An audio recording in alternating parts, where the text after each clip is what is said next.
बंदी छोड़ सतगुरु रामपाल जी परमेश्वर जी की जय हो।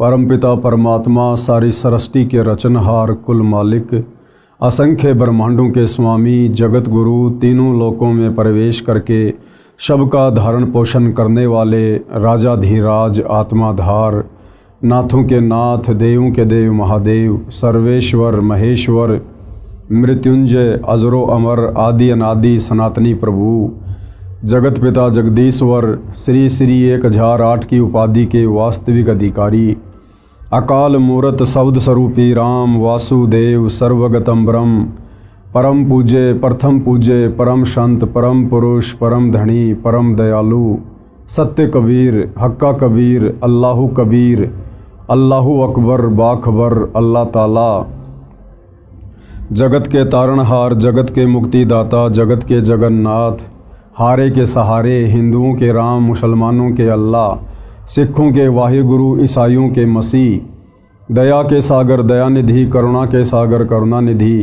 स्वयंभू परिभू संकट मोचन कष्टहरण मंगल करण दुख भंजन अविगत कबीर निर्विकार निर्विषम परमात्मा अलय अलेख सतगुरु आदि अनादि सतगुरु असली मर्यादा पुरुषोत्तम असली राम असली कृष्ण असली घनश्याम असली मुरारी राजाओं के राजा महाराजाओं के महाराजा शहंशाहों के शहंशाह सम्राटों के सम्राट भगवानों के भगवान अल्लाहों के अल्लाह प्रभुओं के प्रभु मसीहाओं के मसीह सच्चे वाहिगुरु बाबाओं के बाबा पीरों के पीर सेठों के सेठ जगत सेठ सावड़सा सेठ सर्वगुण संपन्न अनंत कोटि कलाओं के स्वामी अनंत कोटि ब्रह्मांडों के नायक योगियों में महायोगी ध्यानियों में महाध्यानी सिद्धों में परम सिद्ध ज्ञानियों में तत्वज्ञानी ब्रह्मज्ञानी महाज्ञानी परम ज्ञानी सर्वश्रेष्ठ ज्ञानी विज्ञानी युवा कबीर समर्थ कबीर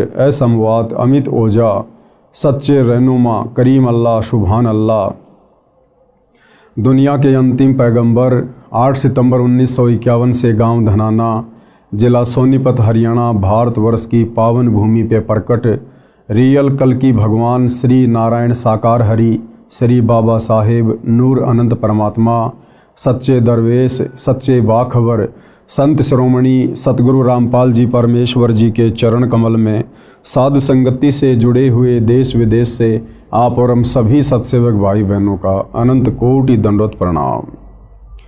भाई और बहनों, बहुत बड़ी दया बहुत बड़ी मेहर पूरे विश्व पर परम पूज्य परमेश्वर सतगुरु रामपाल जी की, जिनके कर कमल से लिखित पवित्र पुस्तक हिंदू साहिबान नहीं समझे गीता वेद पुराण, इस पुस्तक के ऊपर वीडियो बनाने की श्रृंखला जारी है। इसी श्रृंखला में आज हमारा ये दूसरे नंबर का वीडियो है और यह पवित्र पुस्तक हिंदू साहिबान नहीं समझे गीता वेद पुराण विशेषकर हिंदू समाज से जुड़े भाई बहनों के लिए वरदान सिद्ध होगी अध्यात्म को जानने और पहचानने के मार्ग में।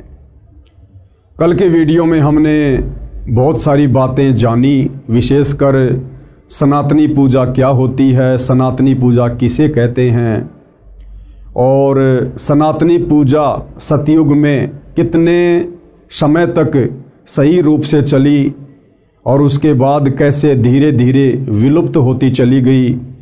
आगे चलकर वही सनातन धर्म अनेक पंथों में विभाजित हो गया, जातियों और संप्रदायों में विभाजित हो गया और वर्तमान समय में सनातनी पूजा पूरी तरह से लुप्त हो चुकी है और पुनः सनातनी पूजा का उत्थान करने के लिए सतलोक से चलकर स्वयं कबीर साहेब सतगुरु रामपाल जी के नाम से धरती पर प्रकट होकर उसी सनातनी पूजा को पुनः लागू कर रहे हैं और निसंदेह 2028 के बाद वह सनातनी पूजा आदि सनातनी पूजा पूरे विश्व में एक बार पुनः लागू होगी। इसके साथ साथ पूज्य गुरुदेव ने हमें बताया कि चारों वेदों में और गीता जी में भक्ति मार्ग का मोक्ष मार्ग का कंप्लीट ज्ञान नहीं है। उसके लिए हमने सूक्ष्म वेद को आधार बनाना पड़ेगा। सूक्ष्म वेद यानी कबीर परमात्मा स्वयं पृथ्वी पर चलकर संत रूप में जब ज्ञान देते हैं उस ज्ञान को लिपिबद्ध कर लिया जाता है, जिसको कबीर वाणी के नाम से भी जाना जाता है। तो 650 साल पहले कबीर परमात्मा सतलोक से चलकर बनारस के काशी शहर में प्रकट हुए थे। 120 वर्ष तक उन्होंने हम आत्माओं को ज्ञान दिया, तत्व ज्ञान दिया। आगे चलकर एक अच्छी आत्मा आदरणीय धर्मदास जी के माध्यम से उस ज्ञान को कबीर सागर नामक पुस्तक में लिपिबद्ध कर लिया गया, जिसको 5वां वेद सूक्ष्म वेद कहते हैं। लेकिन आगे चलकर धीरे धीरे काल प्रेरणा से, काल के द्वारा भेजे गए संतों ने उस कबीर सागर के ज्ञान में भी मिलावट करनी शुरू कर दी, जिस कारण से कबीर परमेश्वर को पुनः आज से लगभग 300 वर्ष पहले गांव छुडानी, जिला झज्जर, हरियाणा में आदरणीय गरीबदास जी के रूप में प्रकट होना पड़ा। एक सांसारिक जीवन उन्होंने जिया।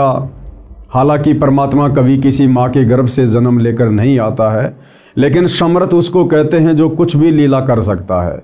तो हम जीव आत्माओं की चरम दृष्टि को धोखा देते हुए कबीर परमेश्वर स्वयं गरीबदास जी के रूप में प्रकट हुए।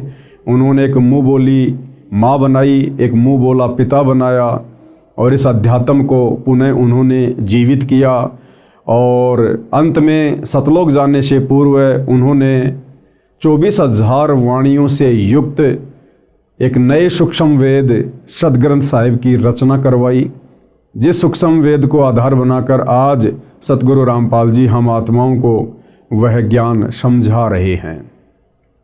तो आज की वीडियो में भाई और बहनों हम शुरुआत करेंगे कि आदरणीय गरीबदास जी कौन थे, और गरीबदास जी ने जो ज्ञान दिया है उस परमेश्वर के विषय में कि वो परमात्मा कौन है, कैसा है, कहाँ रहता है, कैसे मिलता है, तो इसका प्रमाण हमारे वेदों में, गीता जी में कहाँ कहाँ है।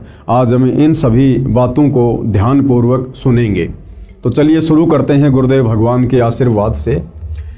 संत गरीबदास जी को 10 वर्ष की आयु में परमात्मा सर्वोपरि लोक सनातन परम धाम यानी सतलोक से आकर गांव छुडानी, जिला झज्जर, हरियाणा में मिले थे। उनकी आत्मा को ऊपर ले गए जहां परमात्मा रहता है। जिस प्रकार कबीर जी 650 साल पहले बेई नदी पर सिख धर्म के प्रवर्तक आदरणीय नानक जी को मिले और नानक जी की आत्मा को शरीर से निकाल कर सतलोक लेकर गए, सचखंड लेकर गए, उन्हें सब कुछ दिखाया, सृष्टि रचना से परिचित करवाया, ब्रह्मा विष्णु महेश के लोक दिखाए, 33 करोड़ देवी देवता दिखाए, पूरी सृष्टि का मैनेजमेंट किस प्रकार से चलता है, उन्हें हर प्रकार की बातों से परिचित करवाकर तीसरे दिन वापस उनके शरीर में बेई नदी के पास छोड़ा। ठीक इसी प्रकार वही कबीर परमात्मा अपना डबल रोल करते हुए आप और हम आत्माओं को अध्यात्म ज्ञान समझाते हुए पहले तो गरीबदास जी के रूप में धरती पर शिशु रूप में प्रकट हो जाते हैं, और जब गरीबदास जी के रूप में कबीर परमात्मा 10 वर्ष के होते हैं, उसके बाद अपने दूसरे रूप में जिंदा बाबा वाले रूप में गरीबदास जी को मिलते हैं और सांसारिक लोक दिखावे में गरीबदास जी की आत्मा को निकाल कर सतलोक लेकर जाते हैं। और नानक जी की तरह उन्हें भी हर प्रकार की बातों से, सृष्टि रचना से, देवी देवताओं की स्थिति से, सर्व ब्रह्मांडों से धर्मराज के दरबार में ले जाकर सब कुछ दिखाकर कंप्लीट अध्यात्म ज्ञान उन्हें देते हैं, उनका ज्ञान योग खोलते हैं और वापस गरीबदास जी को उसी शरीर में छोड़ देते हैं। उसके बाद गरीबदास जी ने 24,000 वाणियों युक्त सदग्रंथ साहिब की रचना की। उनकी आत्मा को ऊपर ले गए जहां परमात्मा रहता है। अब वो परमात्मा कहाँ रहता है, कौन है वो परमात्मा, कैसा है वो परमात्मा, इसका जिक्र, इसका वर्णन वेदों में कहाँ कहाँ है।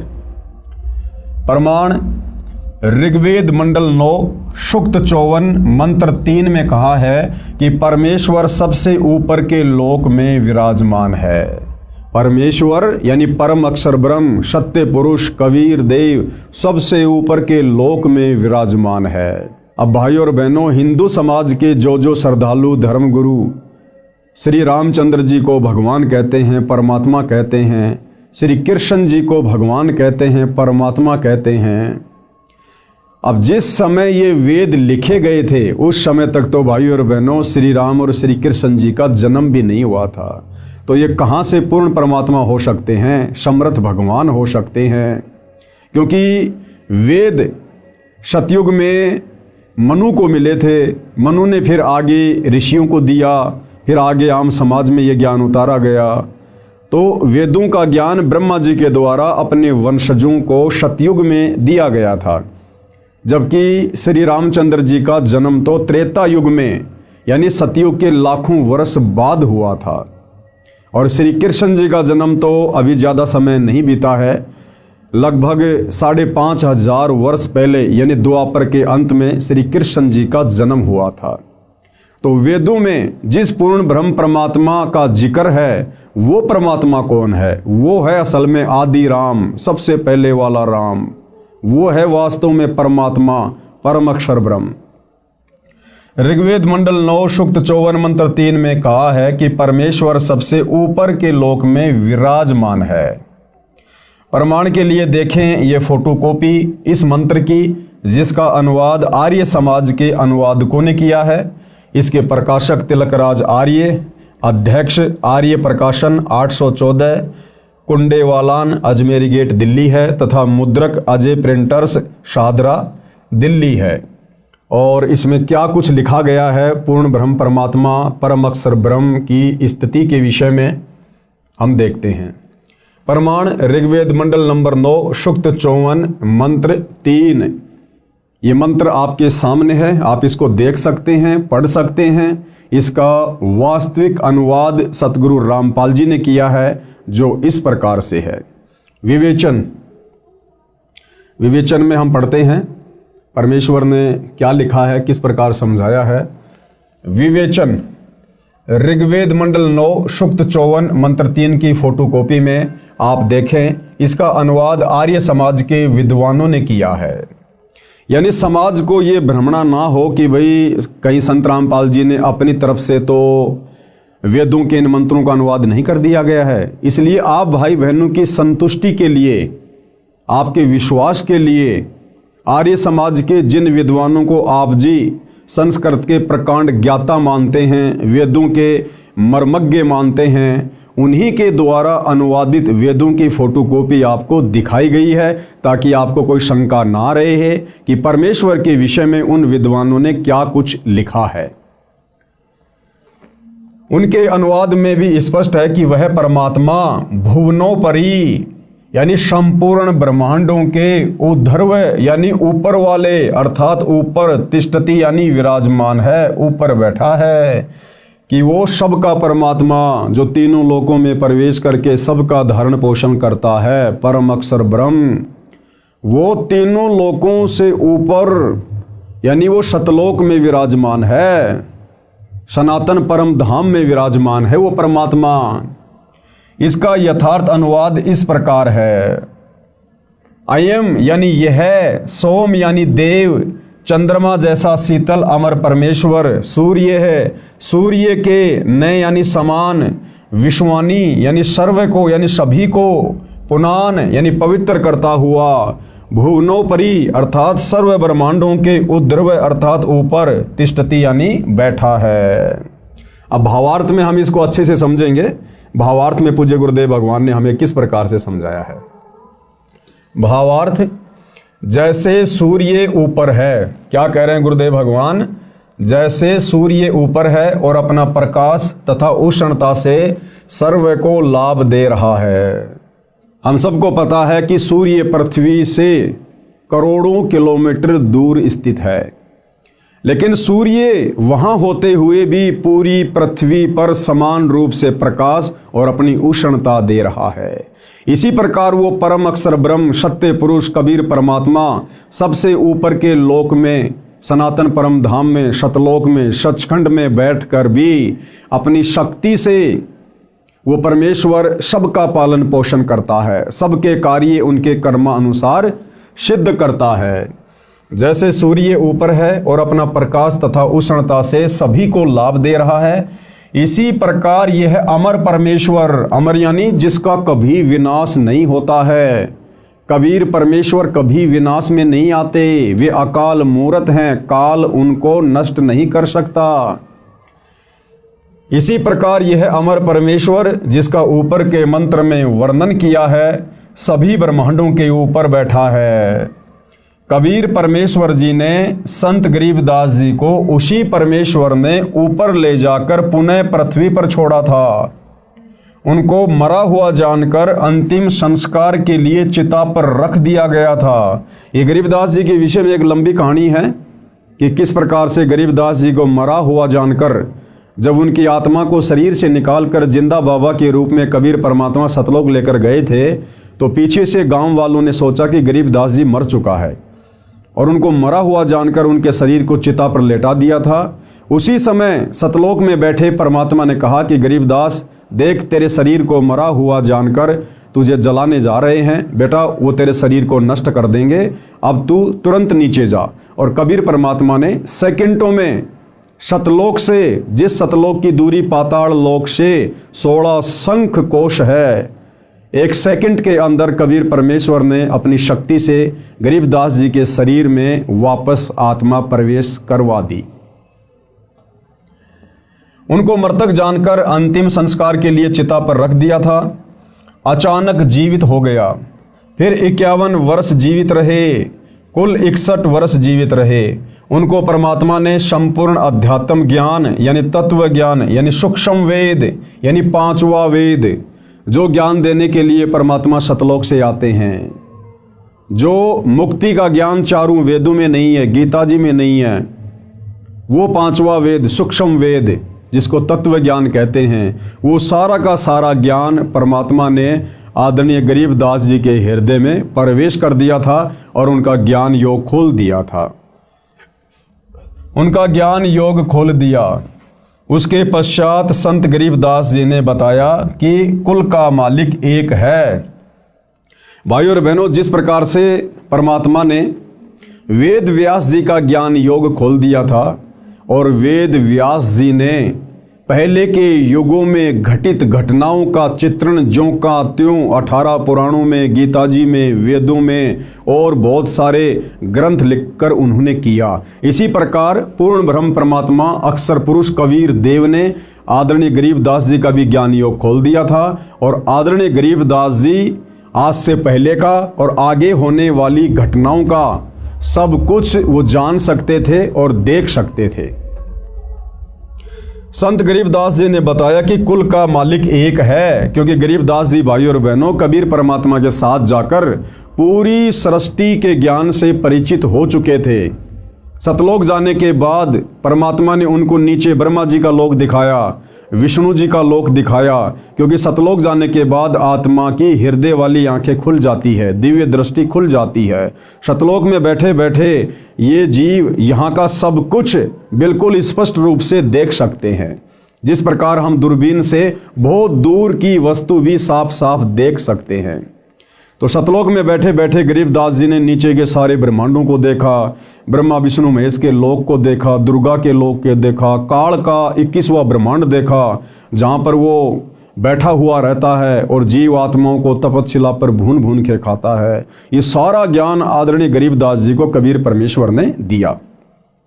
उस आधार से गरीबदास जी कह रहे हैं। उसके पश्चात संत गरीबदास जी ने बताया कि कुल का मालिक एक है, यानी सबसे सर्वोपरि परमात्मा एक ही है, सबसे सर्वशक्तिमान परमात्मा एक ही है, पूरी सृष्टि का धारण पोषण करने वाला, सभी जीवात्माओं को अपनी शक्ति से चलाने वाला, सारे ब्रह्मांडों का संचालन करने वाला वो परमात्मा केवल एक ही है, कबीर परमात्मा, परम अक्षर ब्रह्म, सत्य पुरुष।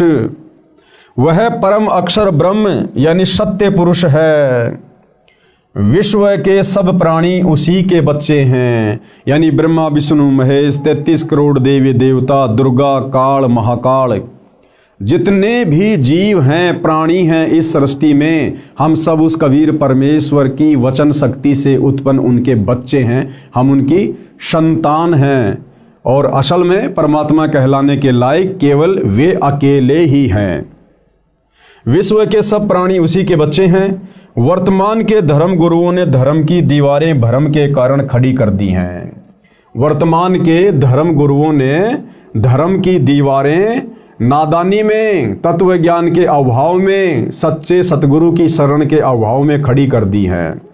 क्योंकि हमारे धर्म गुरुओं को, वो चाहे आदि शंकराचार्य जी रहे हों, चाहे वर्तमान के चारों शंकराचार्य हों, चाहे इनसे पहले वाले शंकराचार्य हों, या अन्य जितने भी संत महात्मा मंडलेश्वर हैं, इन्होंने संस्कृत का ज्ञान तो ग्रहण कर लिया, लेकिन एक संस्कृत भाषा को पढ़ने से, लिखने से, उसका ज्ञान हो जाने से वेदों का ज्ञान समझ में आ जाएगा, वो संकेत समझ में आ जाएंगे, ये जरूरी नहीं होता है।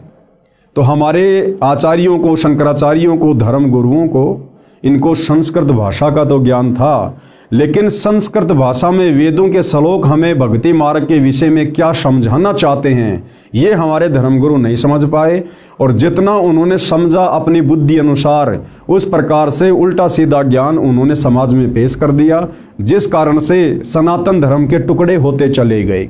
सनातन धर्म से फिर मुसलमान धर्म निकला, हिंदू धर्म निकला, ईसाई धर्म निकला, जैन धर्म निकला, नया सिख धर्म बन गया, बहुत सारे संप्रदाय और जातियां बनती चली गई, सिर्फ और सिर्फ तत्व ज्ञान के अभाव में, इन सदग्रंथों को ना समझ पाने के कारण हमारे धर्मगुरुओं ने धीरे धीरे समाज को अनेक संप्रदायों में बांट दिया।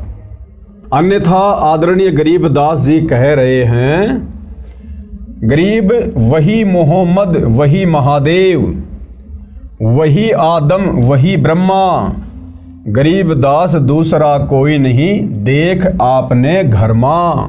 क्या कह रहे हैं गरीबदास जी? हम सभी आत्माओं को समझाते हुए, जो आपस में धर्मों में बढ़ चुके हैं, कोई हिंदू बन गया, कोई मुसलमान बन गया, कोई सिख बन गया, कोई ईसाई बन गया, तो जब गरीबदास जी परमपिता परमात्मा कबीर जी के साथ सतलोक गए थे और उन्होंने जब सब कुछ देखा, उसके बाद गरीबदास जी ने वापस आकर अपनी अमृतवाणी में कहा है कि भाई और बहनों, ना तो मुसलमान अलग है, ना मुसलमान धर्म के प्रवर्तक अलग हैं, ना हिंदू धर्म अलग हैं, ना हिंदू धर्म के देवी देवता अलग हैं। और क्या कहा? गरीब वही मोहम्मद और वही महादेव।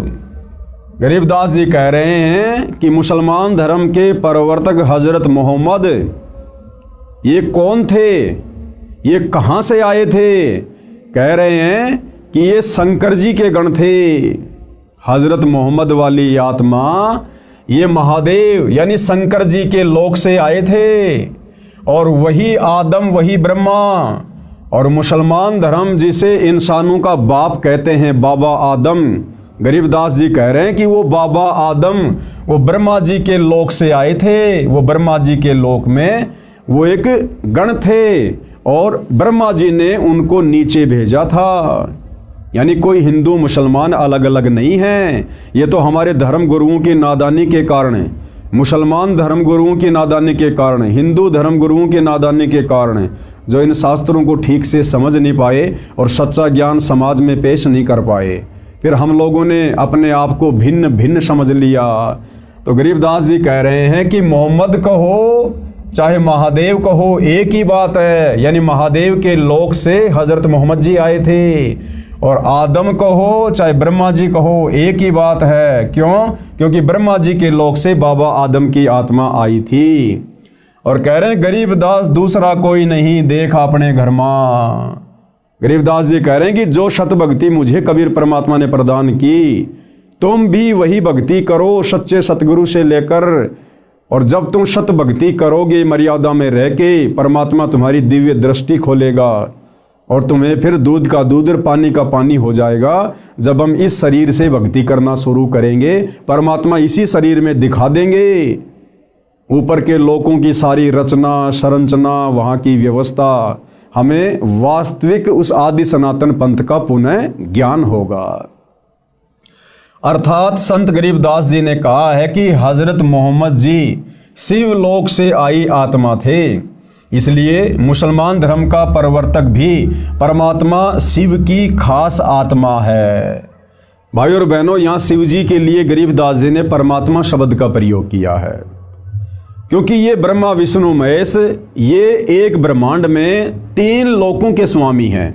आप इनको 3 लोकों के यानी पृथ्वी, पाताल और स्वर्ग, इन लोकों के परमात्मा भी कह सकते हैं, इनको भगवान भी कह सकते हैं, इनको साहिब भी कह सकते हैं। परंतु ये सारी सृष्टि के परमात्मा नहीं है।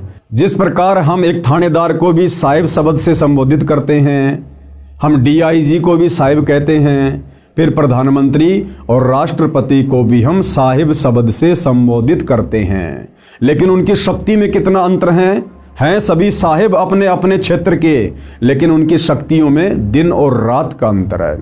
इसी प्रकार ब्रह्मा विष्णु महेश को भी कहीं कहीं पर परमात्मा की संज्ञा दी गई है, भगवान की संज्ञा दी गई है, परंतु ये ब्रह्मा विष्णु महेश जी उस परमात्मा की श्रेणी में नहीं है, उस भगवान की श्रेणी में नहीं है जो वास्तव में सारी सृष्टि का संचालन करता है, जो वास्तव में पूरे ब्रह्मांड की आत्माओं का धारण पोषण करता है।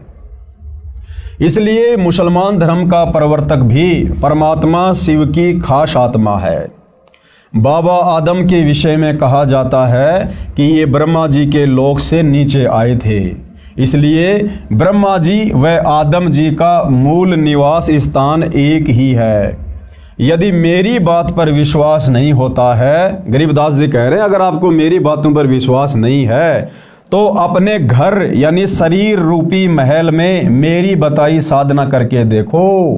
गरीबदास जी कह रहे हैं कि भैया मैं जो साधना तुम्हें बता रहा हूँ कबीर परमात्मा के द्वारा बताई गई, आप भी उसी साधना को मर्यादा में रह के करो, आपको भी स्पष्ट रूप से दिखाई देगा और आपकी सारी संशय समाप्त हो जाएंगी, आपकी दिव्य दृष्टि खुल जाएगी, यानी अध्यात्म को समझने की दृष्टि परमात्मा के आशीर्वाद से खुल जाएगी। फिर आपको विश्वास हो जाएगा कि विश्व के सभी मानव एक परमपिता की संतान है। उसके बाद भाई और बहनों हमारी भक्ति शुरू होती है। यदि हम धर्मों में बटे रहेंगे, जातियों में बटे रहेंगे, वर्णों में बटे रहेंगे और एक दूसरे को अपना शत्रु दुश्मन मानकर अगर हम इस दृष्टिकोण से चलने की कोशिश करेंगे तो हम भक्ति मार्ग पर कभी भी सफल नहीं हो सकते। हमने सबसे पहले उस एक परमपिता परमेश्वर को जानना पड़ेगा, पहचानना पड़ेगा, उनके विधान को, उनके संविधान को जानना पड़ेगा। उसके बाद हम निर्विरोध रूप से ये भक्ति कर सकते हैं, निसंशय होकर हम ये भक्ति कर सकते हैं। अन्यथा हमेशा हमारे मन में काल प्रेरणा से शंकाओं के बीज पनपते ही रहेंगे। विचार करो, मुसलमान धर्म की शुरुआत यानी स्टार्टिंग हजरत ईसा जी के जन्म से लगभग 450 वर्ष पश्चात हुई है, यानी आज से लगभग 2500 वर्ष पहले ईसाई धर्म के प्रवर्तक हजरत ईसा जी का जन्म हुआ था और हजरत ईसा के जन्म के लगभग 450 वर्ष बाद मुसलमान धर्म के प्रवर्तक हजरत मोहम्मद जी का जन्म हुआ था। उसके बाद इस्लाम धर्म की शुरुआत हुई थी। आदि शंकराचार्य जी का जन्म ईसा जी से 508 वर्ष पहले हुआ था और जो आदि शंकराचार्य थे उनका जन्म ईसाई धर्म के प्रवर्तक हजरत ईसा जी से लगभग 508 वर्ष पहले हुआ था और आदि शंकराचार्य जी ने ही हिंदू धर्म की नींव डाली थी। आदि शंकराचार्य जी का जन्म ईसा जी से 508 वर्ष पहले हुआ, जिसने सनातन धर्म यानी पंथ को हिंदू नाम भी दिया। आदि शंकराचार्य ने देवी देवताओं की पूजा का विधान बताकर, जो देवी देवताओं की पूजा शास्त्रों के विरुद्ध है, उन्होंने उसी सनातन धर्म को हिंदू धर्म का नाम दिया। सनातन धर्म यानी हिंदू नाम भी दिया। मूर्ति पूजा, देवी देवताओं की पूजा पर आधारित कर दिया। आदि शंकराचार्य जी से पहले कोई भी व्यक्ति मूर्ति पूजा नहीं किया करता था, पाखंड पूजा नहीं किया करता था, देवी देवताओं की पूजा नहीं हुआ करती थी। केवल वेदों के अनुसार एक ब्रह्म का ओम मंत्र जाप किया करते थे। लेकिन आदि शंकराचार्य जी ने सनातन धर्म यानी उस पंथ को फिर हिंदू नाम भी दिया और मूर्ति पूजा, देवी देवताओं की पूजा पर समाज को आधारित कर दिया। सनातन धर्म सतयुग से चला आ रहा है, इसलिए हजरत ईसा जी, हजरत मूसा जी, हजरत आदम जी तथा हजरत मोहम्मद जी के जीव पहले सनातनी थे। सनातन धर्म सतयुग से चलता हुआ आ रहा है। सतयुग से कैसे? यानी हमारे जितने भी पूर्वज थे वो सभी वेदों के अनुसार साधना किया करते थे, धर्म कर्म किया करते थे। और जो व्यक्ति वेदों के अनुसार साधना करते हैं उनको सनातनी कहते हैं, सनातनी। तो ये जो सनातनी पूजा है ये सतयुग से चलती हुई आ रही थी। और हजरत मोहम्मद जी, हजरत ईसा जी, आदि शंकराचार्य जी, बाबा आदम जी, इन सभी जीवों की आत्माएं पहले के युगों में भी थी, क्योंकि जब तक हमारा पूर्णतया मोक्ष नहीं हो जाता है तब तक आत्मा शरीर धारण करती रहती है, कभी मनुष्य का तो कभी 84 लाख योनियों में पशु और पक्षियों का। तो गुरुदेव भगवान कहना ये चाह रहे हैं कि नादान आत्माओं, ये सनातनी पूजा, ये सनातन धर्म सतयुग से चलता हुआ आ रहा है। और इस सनातन धर्म के टुकड़े हुए आदि शंकराचार्य के बाद लगभग आज से 3200 साल पहले आदि शंकराचार्य जी का जन्म हुआ। उसके बाद हिंदू धर्म बना, उसके बाद ईसाई धर्म बना, उसके बाद मुसलमान धर्म बना, उसके बाद जैन और सिख धर्म बना। लेकिन आज से 3200 साल पहले यदि हम नज़र डालें तो केवल सनातनी पूजा हुआ करती थी, वेदों के अनुसार साधना हुआ करती थी। और 3200 साल पहले ना कोई हिंदू धर्म था, ना कोई मुसलमान धर्म था, ना कोई सिख था, ना कोई ईसाई था, ना कोई जैनी, ना कोई यहूदी, ना कोई मंगोली। तो विचार करने की बात यह है कि जो लोग ईसा को अपना इष्ट मानते हैं, अपना रब्बी मानते हैं, अपना गुरु मानते हैं और ईसा मसीह के पद चिन्हों पर चल रहे हैं, उन लोगों को विचार करना चाहिए कि आज से 3200 साल पहले यानी ईसा जी के जन्म से 508 वर्ष पहले भाई ईसाई धर्म का कहीं कोई नामो निशान भी नहीं था। और ईसा जी के उससे पहले भी मनुष्य जन्म होते हुए आ रहे हैं सतयुग से। तो आज से पहले ईसा जी कौन थे? सनातनी थे। इसी प्रकार मुसलमान धर्म के लोग हजरत मोहम्मद जी को अपने धर्म का प्रवर्तक मानते हैं। तो मुसलमान धर्म के व्यक्तियों को विचार करना चाहिए कि मुसलमान धर्म की शुरुआत तो लगभग 1400-1500 वर्ष पहले हुई है। और उससे पहले जो भी व्यक्ति थे, जो भी हमारे पूर्वज थे या मुसलमानों के पूर्वज थे, वो सभी सनातनी थे, वेदों के अनुसार साधना किया करते थे। 3200 साल पहले कोई मुसलमान धर्म नहीं था। तो सबको विचार करना चाहिए कि हम सब एक परमपिता परमात्मा के बच्चे हैं। हम सबका एक ही धर्म है, मानव धर्म। जिसके अंदर इंसानियत है, मानवता है, वो व्यक्ति धार्मिक है।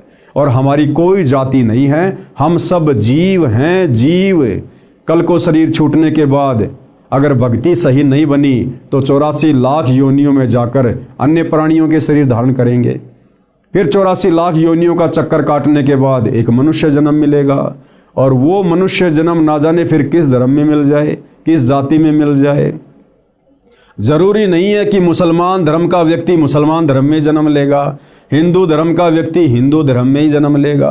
क्योंकि वर्तमान में हम जितने भी व्यक्ति आपस में धर्मों में बटे हुए हैं, हिंदू, मुसलमान, सिख, ईसाई, आज से 3200 वर्ष पहले हमारे पूर्वज सनातनी थे, सभी वेदों के अनुसार साधना किया करते थे। हम सब के संस्कार आपस में रले मिले हैं। तो भाइयों और बहनों, हमने इस सत्य आध्यात्मिक ज्ञान को समझकर, पहचान कर, इतिहास में नज़र डालकर, उसके बाद आप और हमने सतगुरु रामपाल जी से सत उपदेश लेकर ये सत भक्ति शुरू करनी चाहिए। जिस सत भक्ति के करने से हमारी आत्मा का कल्याण होगा। फिर हमने ना कभी हिंदू बनना, ना मुसलमान बनना, ना सिख बनना, ना ईसाई बनना, ना इस गंदे लोक में जन्म मरण के चक्कर में पड़े रहना, ना हमने गधे कुत्ते सूअर की योनियों में जाना, ना हमने नरक भोगना। हम उस परम अक्षर ब्रह्म सत्य पुरुष कबीर देव के साथ में, जिस कबीर देव ने आदरणीय गरीबदास जी को ले जाकर अपना सनातन परम धाम सतलोक दिखाया, जिस परम अक्षर ब्रह्म कबीर देव ने बेई नदी से आदरणीय नानक जी की आत्मा को शरीर से निकालकर सचखंड ले जाकर सर्व ज्ञान कराया, सारे लोक दिखाए, वहाँ के सुख दिखाए, वहाँ के ठाट बाट दिखाए, सतलोक में रहने वाली आत्माओं से मिलाया, उनके कितने सुंदर शरीर हैं, कैसा उनका परिवार है, कितने वहाँ पर ठाट बाट है। उसके बाद नानक जी ने नीचे आकर बखूबी उसका वर्णन किया और गरीबदास जी ने भी किया। तो इस प्रकार से भाई और बहनों, वर्तमान में हमने पुनः सनातन की ओर चलना होगा, हमने उसी सनातनी पूजा को अपनाना होगा और तभी आप और हमारा मोक्ष संभव है। अन्यथा खाली जुबान से सनातन की बात करने वाले वर्तमान के साधु संत महात्मा, इनको भाई और बहनों सनातन के सह का भी ज्ञान नहीं है। तो क्या कह रहे हैं गुरुदेव भगवान? इसलिए विश्व के सब प्राणी एक परमात्मा के बच्चे हैं, कबीर परमात्मा के बच्चे हैं, उस परम अक्षर ब्रह्म के बच्चे हैं, सत्य पुरुष के बच्चे हैं। हम जितनी भी आत्माएं हैं, ब्रह्मा विष्णु महेश से लेकर गधे कुत्ते सूअर हम इंसान, हम सब उसी एक परमपिता परमेश्वर के बच्चे हैं। आगे पूज्य गुरुदेव भगवान क्या कह रहे हैं अपने विषय में जानकारी देते हुए? मेरा यानी रामपाल दास का विचार यह है कि जीव हमारी जाति है, मानव धर्म हमारा, हिंदू मुस्लिम सिख ईसाई धर्म नहीं कोई न्यारा। गुरुदेव भगवान क्या कह रहे हैं कि जीव हमारी जाति हैं, कि भाई हम सब जीव हैं। आज भले कोई प्रधानमंत्री बना है, कोई राष्ट्रपति बन के बैठा है, या ऊपर के लोकों में देवी देवता बन के बैठे हैं, ब्रह्मा विष्णु महेश की पोस्ट पर बैठे हैं, हम सब जीव हैं। जब कल को ब्रह्मा विष्णु महेश का समय पूरा होगा, जब उनकी वो गद्दी छीन ली जाएगी काल के द्वारा, फिर उनको नीचे के लोकों में पटका जाएगा, वो भी आप और हमारी तरह साधारण से मनुष्य का जीवन जिएंगे। और यदि उस मनुष्य जीवन में उनको सच्चा सतगुरु नहीं मिला, तो फिर से उन्हीं ब्रह्मा विष्णु महेश जी की आत्माओं को 84 लाख योनियों में गधे कुत्ते के शरीरों में कष्ट भोगना पड़ेगा। तो कहने का मतलब है हम सब जीव हैं, जीव। परमात्मा केवल एक ही है सृष्टि में, कबीर देव परम अक्षर ब्रह्म। तो परम पूज्य गुरुदेव सतगुरु रामपाल जी का यह नारा है कि जीव हमारी जाति है, यानी हमने इस प्रकार से अपने अभिमान अहंकार को त्याग देना चाहिए कि भाई हमारी कोई औकात नहीं है। आज यहाँ भले कोई 5 साल के लिए 10 साल के लिए प्रधानमंत्री बन के बैठा है, उसकी तूती बोल रही है, उसकी महिमा बोल रही है, उसके हाथों में सारी पावर है, शक्ति है, लेकिन कब तक? जिस दिन उसको प्रधानमंत्री के पद से हटा दिया जाएगा, वो शक्ति उसके हाथों में नहीं रहेगी। और जिस दिन उसका शरीर छूट जाएगा, उसकी मृत्यु हो जाएगी, फिर यम के दूत उसकी गर्दन पकड़ कर लेके जाएंगे, यदि उस प्रधानमंत्री ने सच्चा सतगुरु बनाकर सत भक्ति नहीं की तो।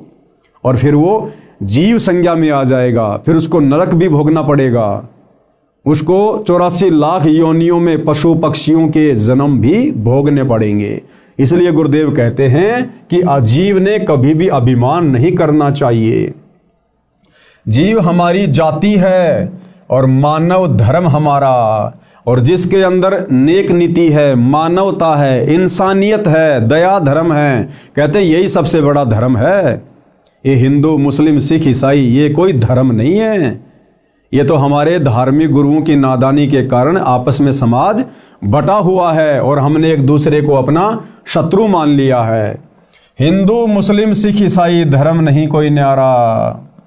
अध्यात्म ज्ञान विज्ञान से सिद्ध करता हूं कि विश्व के प्राणी एक परमात्मा के बच्चे हैं, जो उस अपने पिता के पास जाने के लिए इच्छुक हैं। देखो भाई और बहनों, चाहे सतयुग में कोई भक्ति कर रहा था, तप कर रहा था, साधना कर रहा था, चाहे त्रेता में, चाहे द्वापर में, चाहे कलयुग के वर्तमान समय में, हर प्राणी इसी चाहत में भक्ति करता है कि मेरे को सदा के लिए सुख हो जाए।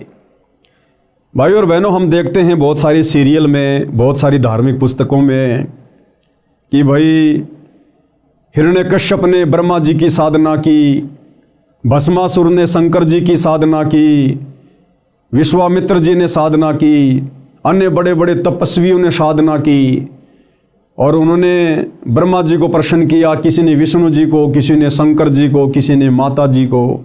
और जब वो देव उनके सामने उपस्थित होते थे, प्रकट होते थे उनकी साधना के प्रतिफल में विवश होकर उनको वरदान देने के लिए, तो भाई और बहनों आप ध्यान दीजिएगा, जब वो कहते थे कि मांगो वत्स तुम्हें क्या चाहिए, तुम्हारी साधना से मैं अति प्रसन्न हूँ, तो सबसे पहले वो यही मांगा करते थे कि हे भगवान मुझे वरदान दीजिए कि मैं अमर हो जाऊं, मैं किसी के भी मरने में ना आऊं, मुझे मारने में कोई भी सक्षम ना हो, मुझे फला फला राज्य अखंड प्राप्त हो जाए।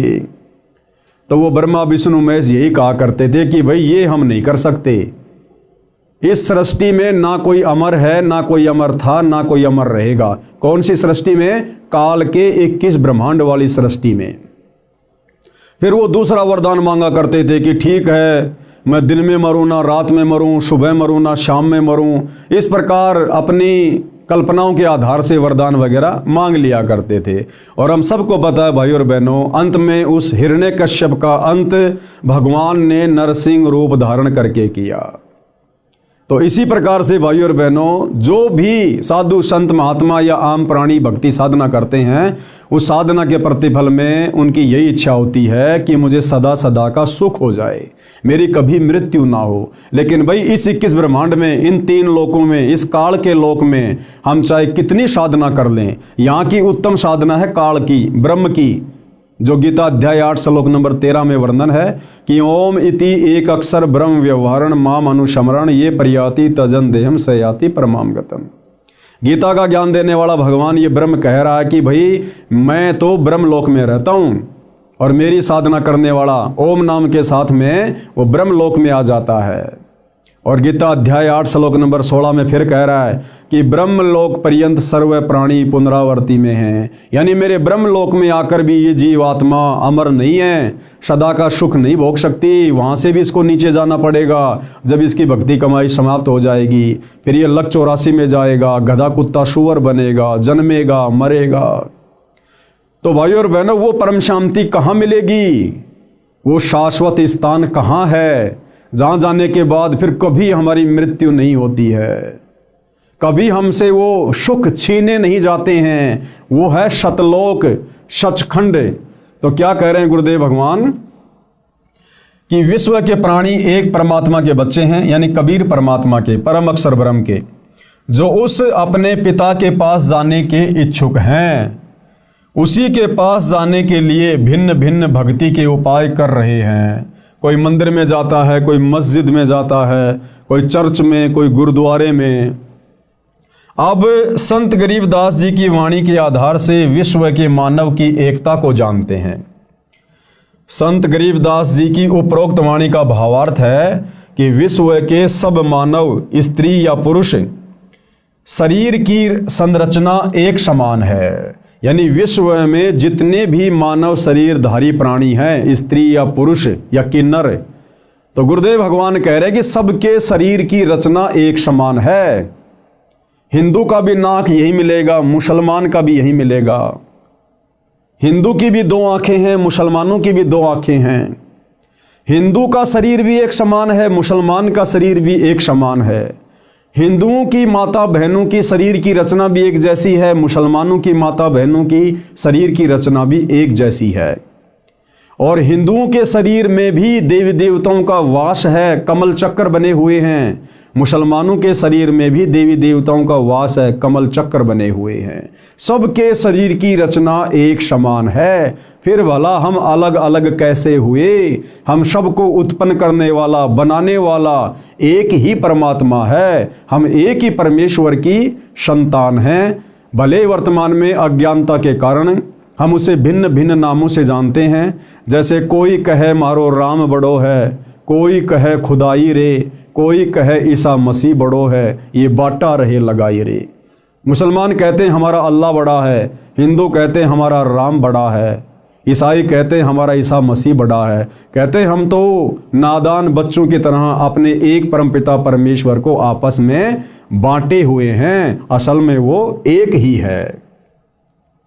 संत गरीबदास जी की उपरोक्त वाणी का भावार्थ है कि विश्व के सब मानव, स्त्री पुरुष के शरीर की रचना एक समान है। प्रत्येक मानव, स्त्री पुरुष के शरीर में कमल दल यानी कमल चक्र बने हैं। मानव शरीर में ही मोक्ष प्राप्त किया जा सकता है। मोक्ष प्राप्ति यानी उस लोक में जाने का एक ही मार्ग है। कौन से लोक में? सतलोक में जाने का एक ही मार्ग है, एक ही रास्ता है, एक ही भक्ति है, जिसमें परमात्मा यानी परम अक्षर ब्रह्म कबीर देव निवास करता है। वह स्थान वह परम पद है जिसके विषय में गीता अध्याय 15 श्लोक 4 में वर्णन है। कहा है कि तत्व ज्ञान प्राप्त होने के पश्चात, यानी गीता अध्याय 4 श्लोक 34 में गीता का ज्ञान देने वाला भगवान जो अर्जुन को कह रहा था कि अर्जुन, अगर तुझे उस परम पद की खोज करनी है, तुझे यदि उस शाश्वत स्थान में जाना है, सदा सदा का सुख भोगना है, तो तू किसी तत्वदर्शी संत की खोज कर ले। उस तत्वदर्शी संत को प्रसन्न कर, उसको दंडवत कर, उसके बाद वो तत्वदर्शी संत तुझे तत्व ज्ञान का उपदेश करेगा। तो ये वही बात यहाँ कही जा रही है। गीता अध्याय 15 श्लोक 4 में कहा है कि तत्व ज्ञान प्राप्त होने के पश्चात परमेश्वर के उस परम पद की खोज करनी चाहिए। परमेश्वर कौन? कबीर जी, परम अक्षर ब्रह्म सत्य पुरुष। और उनका वो परम पद क्या है? सतलोक, सचखंड।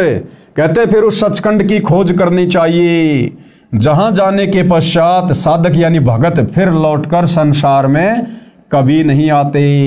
यानी उस तत्वदर्शी संत के बताए अनुसार साधना करके ये प्राणी फिर वापस जन्म मरण में इस लोक में नहीं रहता है, गधा कुत्ता सुअर नहीं बनता है, दुख नहीं भोगेगा सदा सदा के लिए। जैसे आदरणीय नानक जी सतलोक को देख कर आए थे, आदरणीय गरीबदास जी देख कर आए थे, और भी बहुत सारे महापुरुष देख कर आए थे, और उन्होंने वहाँ का बखूबी वर्णन किया।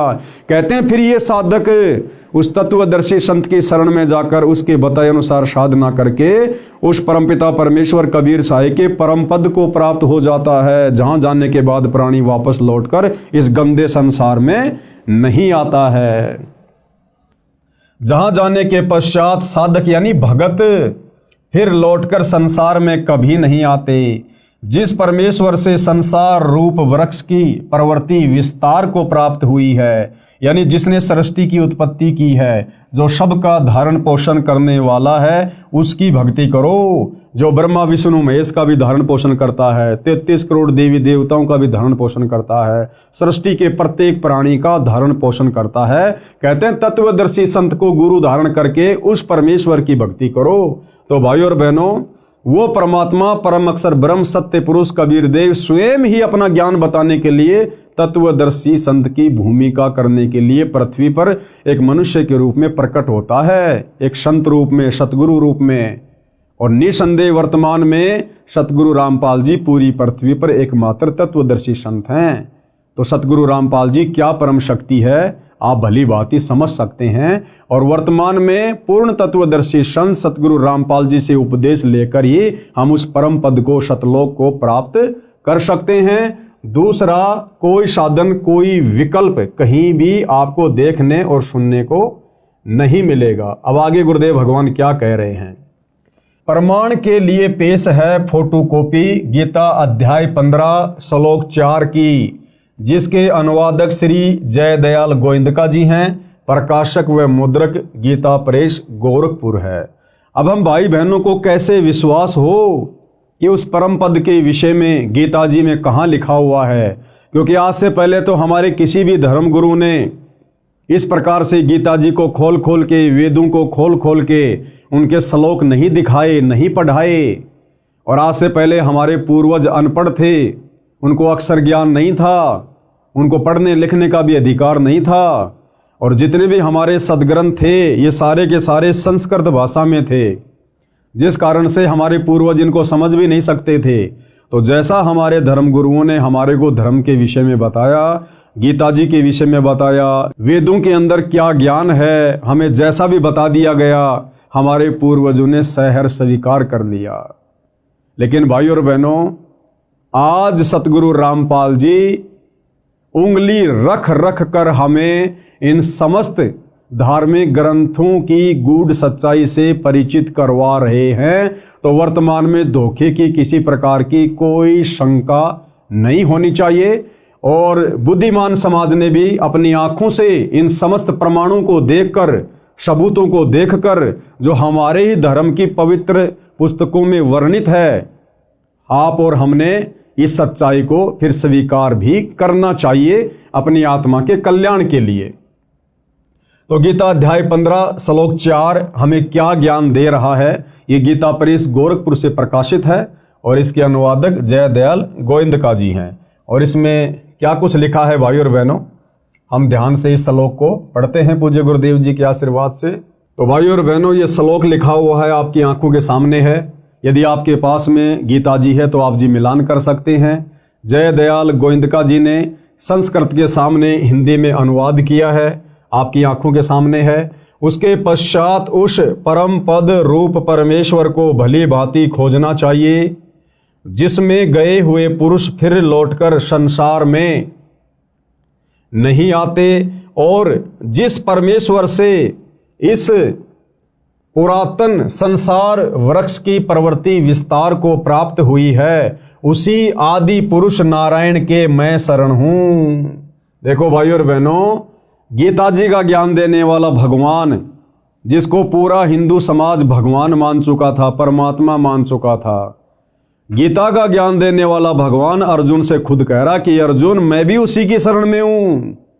यानी हम भाई बहन तो अनजाने में गीता का ज्ञान देने वाले भगवान की शरण को उत्तम शरण मान कर बैठे हुए थे, लेकिन गीता जी का ज्ञान देने वाला भगवान तो कह रहा कि अर्जुन, जिस परमपिता परमेश्वर ने इस संसार रूपी वृक्ष की प्रवृत्ति को पैदा किया है, बनाया है सृष्टि को, कहते मैं भी उसी आदि नारायण की शरण में हूं। आदि नारायण यानी सबसे पहले वाला परमात्मा, जिसने सृष्टि बनाई, जिससे पहले कुछ भी नहीं था।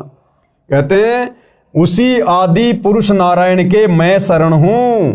इस प्रकार दृढ़ निश्चय करके उस परमेश्वर का मनन और नित्य ध्यान करना चाहिए। यानी गीता का ज्ञान देने वाला भगवान भी उसी परमपिता परमात्मा अक्षर पुरुष सत्य पुरुष कबीर देव की भक्ति करने की सलाह दे रहा है। अब आगे क्या कुछ लिखा हुआ है भाई और बहनों, पढ़ते हैं पूज्य गुरुदेव जी के आशीर्वाद से। शरीर में बने कमलों की जानकारी, यानी शरीर चाहे हिंदू का हो, चाहे मुसलमान का, सिख का, चाहे ईसाई का, सबके शरीर की रचना एक समान है, क्योंकि हम सब एक ही परमपिता परमेश्वर के बच्चे हैं। और हमारे शरीर में कमल दल, कमल चक्कर कहाँ कहाँ हैं, किन किन देवताओं का उनमें वास है, पूज्य गुरुदेव भगवान के आशीर्वाद से हम जानकारी प्राप्त करते हैं। परम अक्षर ब्रह्म यानी सबके मालिक के परम धाम स्थान में जाने का एक मार्ग है, यानी सतलोक में जाने का केवल एक ही भक्ति मार्ग है, जो उस तत्वदर्शी संत के पास है। और वो तत्वदर्शी संत वर्तमान में धरती पर सतगुरु रामपाल जी हैं, जो मानव शरीर में बने कमल चक्रों से होकर गुजरता है। अन्य कोई मार्ग नहीं है। यानी सतगुरु रामपाल जी इस पूरे विश्व में एकमात्र हमें वो सत भक्ति प्रदान करने के लिए आए हैं, जिससे हमारे शरीर में बने कमल चक्र खुलेंगे, और इनके खुलने के बाद ही हमारी आत्मा अंतिम समय में जब शरीर छोड़ेगी तो उन्हीं कमल चक्रों में से होकर त्रिकुटी पर जाएगी, उस परम अक्षर ब्रह्म के परम धाम को जाएगी, सतलोक को जाएगी। दूसरा कोई मार्ग नहीं है, अन्य कोई मार्ग नहीं है। ये कमल चक्कर मानव शरीर में रीढ़ की हड्डी के साथ साथ अंदर की ओर स्थान स्थान पर बने हैं, जिनकी स्थिति समझने के लिए कृपया मानव चित्र को देखिएगा। अब वो कमल चक्कर का यहाँ पर एक फोटो बनाकर हमें समझाया गया है। तो भाई और बहनों, ये फोटो कॉपी है। हिंदू, मुसलमान, सिख, ईसाई यानी पूरे विश्व के जितने भी मानव शरीरधारी प्राणी हैं, स्त्री या पुरुष, उन सब के शरीर की रचना सेम टू सेम है। सभी के शरीर के कमल चक्र में इन देवी देवताओं का वास है, जिनके नाम, गांव, पते सब कुछ इनके आगे लिखे हुए हैं। कौन से चक्र में कौन से देवता का वास है, कौन से दल में कौन से देवता का वास है। शरीर पिंड में बने कमल चक्रों के चित्र। अब हम इसको आगे पढ़ते हैं। आप देख रहे हैं यह चित्र, इसमें प्रत्येक कमल की स्थिति स्पष्ट की है। प्रत्येक कमल में प्रवेश द्वार है जो बंद रहता है। ये कमल चक्कर केवल सतगुरु रामपाल जी की सत भक्ति करने वाले भक्तों के ही खुलते हैं। अन्य किसी भी विधि से, किसी भी भक्ति से आप चाहे लाख वर्ष मनमुखी जाप कर लो, राधे राधे श्याम का जाप कर लो, ओम नमो भागवते वासुदेवाय का जाप कर लो, कावड़ ले आओ, पैदल यात्रा कर लो, हिमालय की गुफाओं में चले जाओ, किसी भी यत्न और प्रयत्न से मानव शरीर में बने कमल चक्र नहीं खुलते, जिन कमल चक्रों से अंत में हमारी आत्मा उस परम धाम को जाती है। इस प्रकार की स्थिति प्रत्येक मानव स्त्री पुरुष के शरीर में है। सब कमल चक्र बंकनाल एक टेढ़ी मेढ़ी नाड़ी से जुड़े हैं। वह पाइप यानी नलकी की तरह हैं, जिसको बंकनाल कहा जाता है। उसमें कमलों के द्वारों से अन्य कोई प्रवेश द्वार नहीं है। जीवात्मा हृदय कमल में रहता है। जो सत्य भक्ति करता है वह परायण काल में यानी शरीर छोड़ने के बाद यानी संसार से जाने के समय हृदय कमल से मूल कमल में आता है, वहाँ से ऊपर को चलता है। उसकी सारे जीवन की भक्ति की शक्ति से सब कमल चक्कर खुले होते हैं। वह निर्बाध अपने इष्ट धाम में चला जाता है। जिस प्रकार भाइयों और बहनों हम गाड़ी लेकर टोल टैक्स पार करने की कोशिश करते हैं, और भाइयों और बहनों जिसकी गाड़ी पर फास्ट टैग लगा हुआ है और जिसके फास्ट टैग में पैसे हैं, उस टोल टैक्स पर जाते ही ऑटोमेटिक वहाँ का बैरियर हट जाता है और गाड़ी टोल टैक्स को पार कर जाती है। इसी प्रकार शरीर छोड़ते समय जिन आत्माओं के कमल चक्कर खुले होंगे वही आत्माएं उस परम अक्षर ब्रह्म के शतलोक को प्राप्त होगी। बाकी यही गधे कुत्ते सुअर बनते रहेंगे, नरक में स्वर्ग में धक्के खाते रहेंगे, 84 लाख योनियों में भटकते भरमते रहेंगे। तो ये कमल चक्कर खोलने की सतभक्ति वर्तमान में केवल सतगुरु रामपाल जी के पास है, केवल सतगुरु रामपाल जी के पास में। और आगे पूज्य गुरुदेव भगवान हमें क्या बता रहे हैं? विशेष जैसे टीवी यानी टेलीविजन में चैनल बने होते हैं, जो कार्यक्रम टीवी पर देखा जाता है वह वास्तव में कहीं अन्य स्थान पर हो रहा होता है। जिस प्रकार बहुत सारे भाई बहन क्रिकेट का मैच देखते हैं अपने घरों में बैठकर।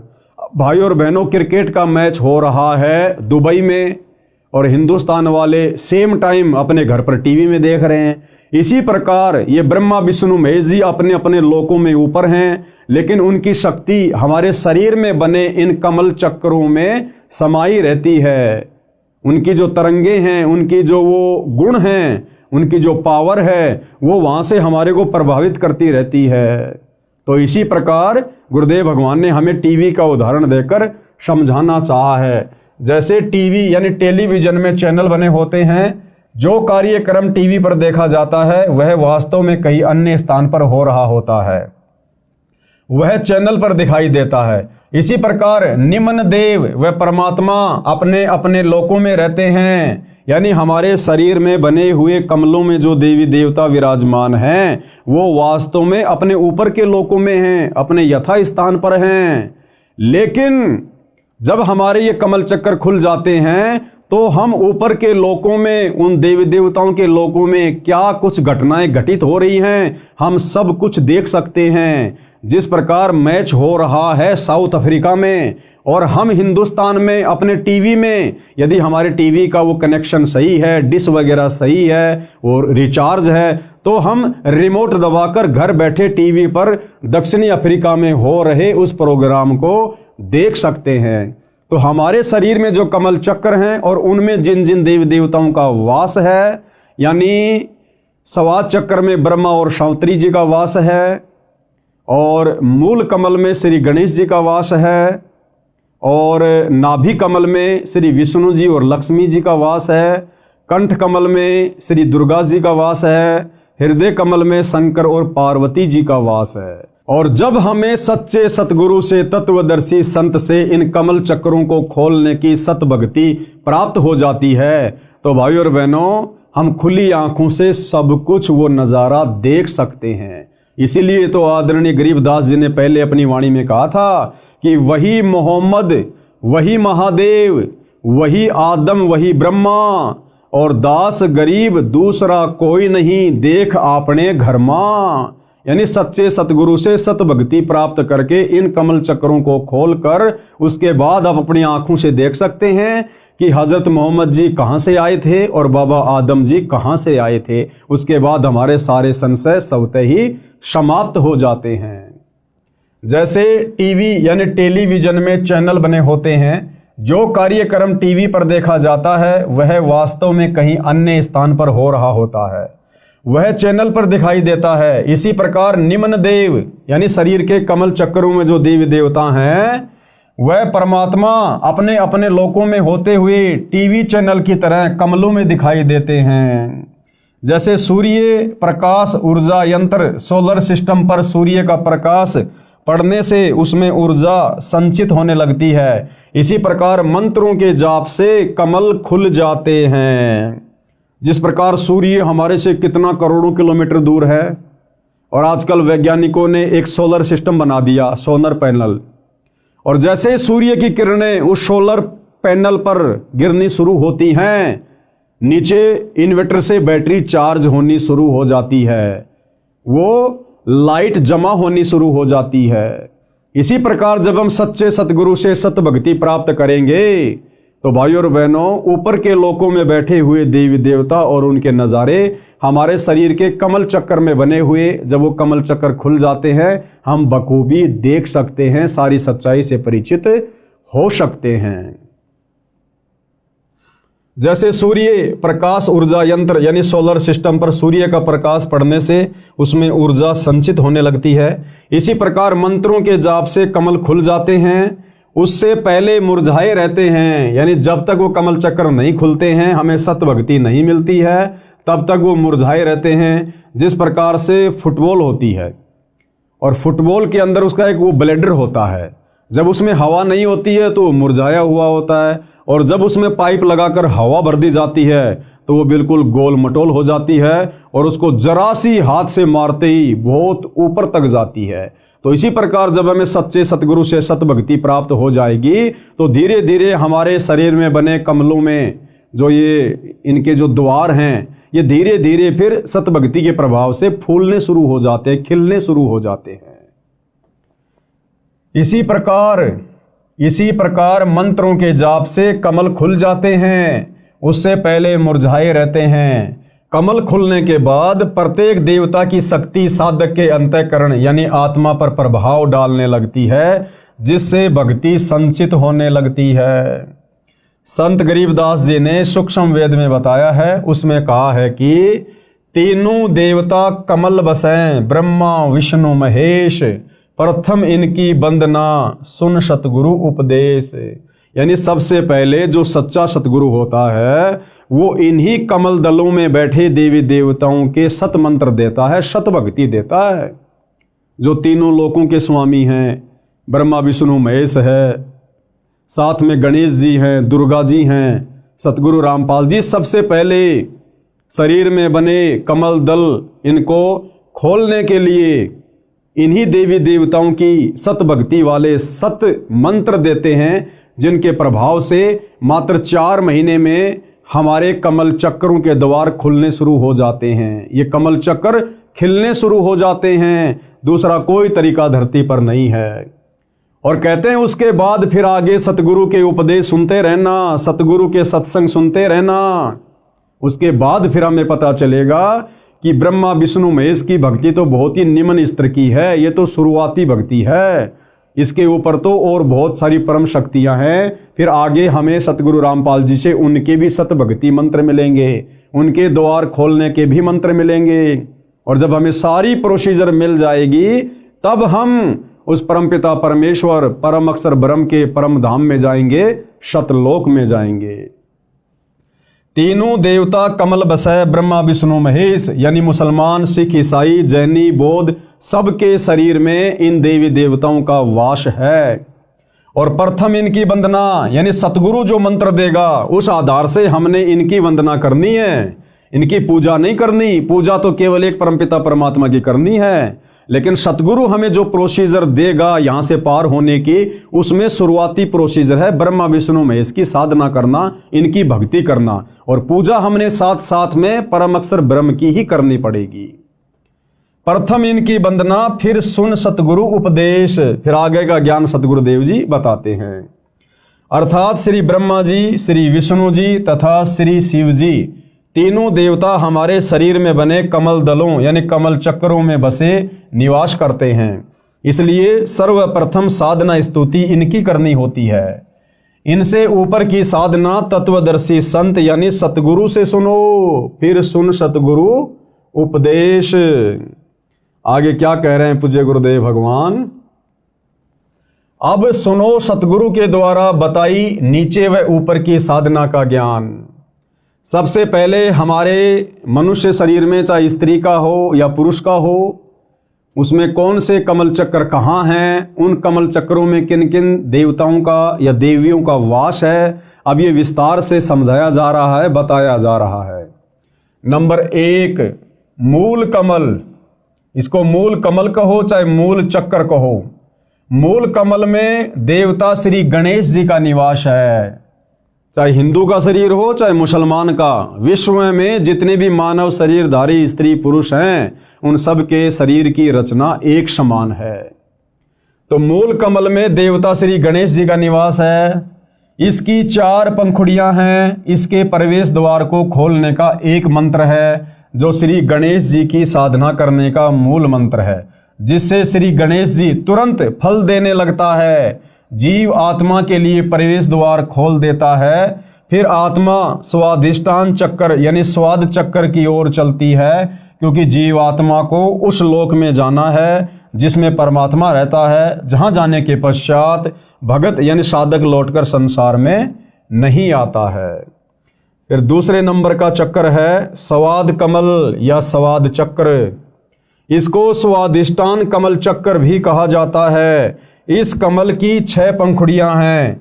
श्री ब्रह्मा जी तथा उनकी पत्नी सावित्री जी का निवास है। स्वाद चक्र में किन किन देवी देवताओं का वास है? श्री ब्रह्मा जी का और उनकी पत्नी श्री सावित्री जी का। इसके द्वार को खोलने का मंत्र है, जिसकी साधना यानी जाप करने से यह द्वार ब्रह्मा जी खोल देते हैं। जीवात्मा फिर ऊपर को नाभि कमल की ओर चलती है। अब भाइयों और बहनों, जब तक हमें इन देवी देवताओं के सच्चे भक्ति मंत्र नहीं मिलेंगे, तब तक ये अपना द्वार जीव आत्मा को आगे जाने के लिए खोलकर नहीं देते हैं।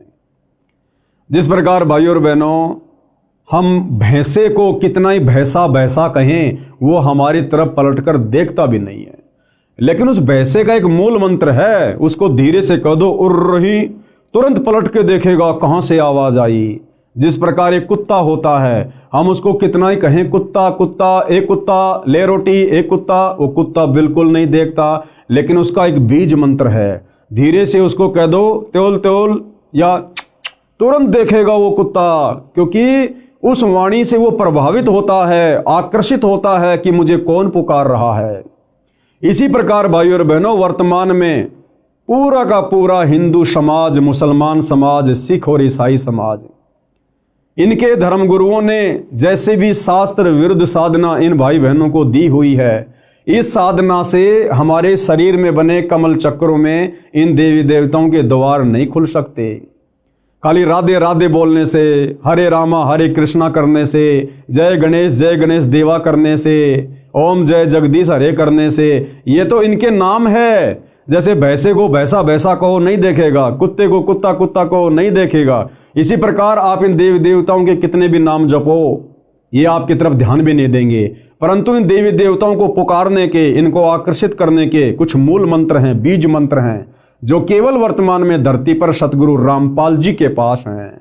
और जब हम उन मंत्रों का जाप करेंगे तो ये हमारे लिए वो द्वार भी खोल देंगे, और ये हमारी हर आवश्यकता को परमपिता परमेश्वर जी के आशीर्वाद से पूरा करेंगे, पूरा। तीसरा है नाभि कमल, नाभि चक्र।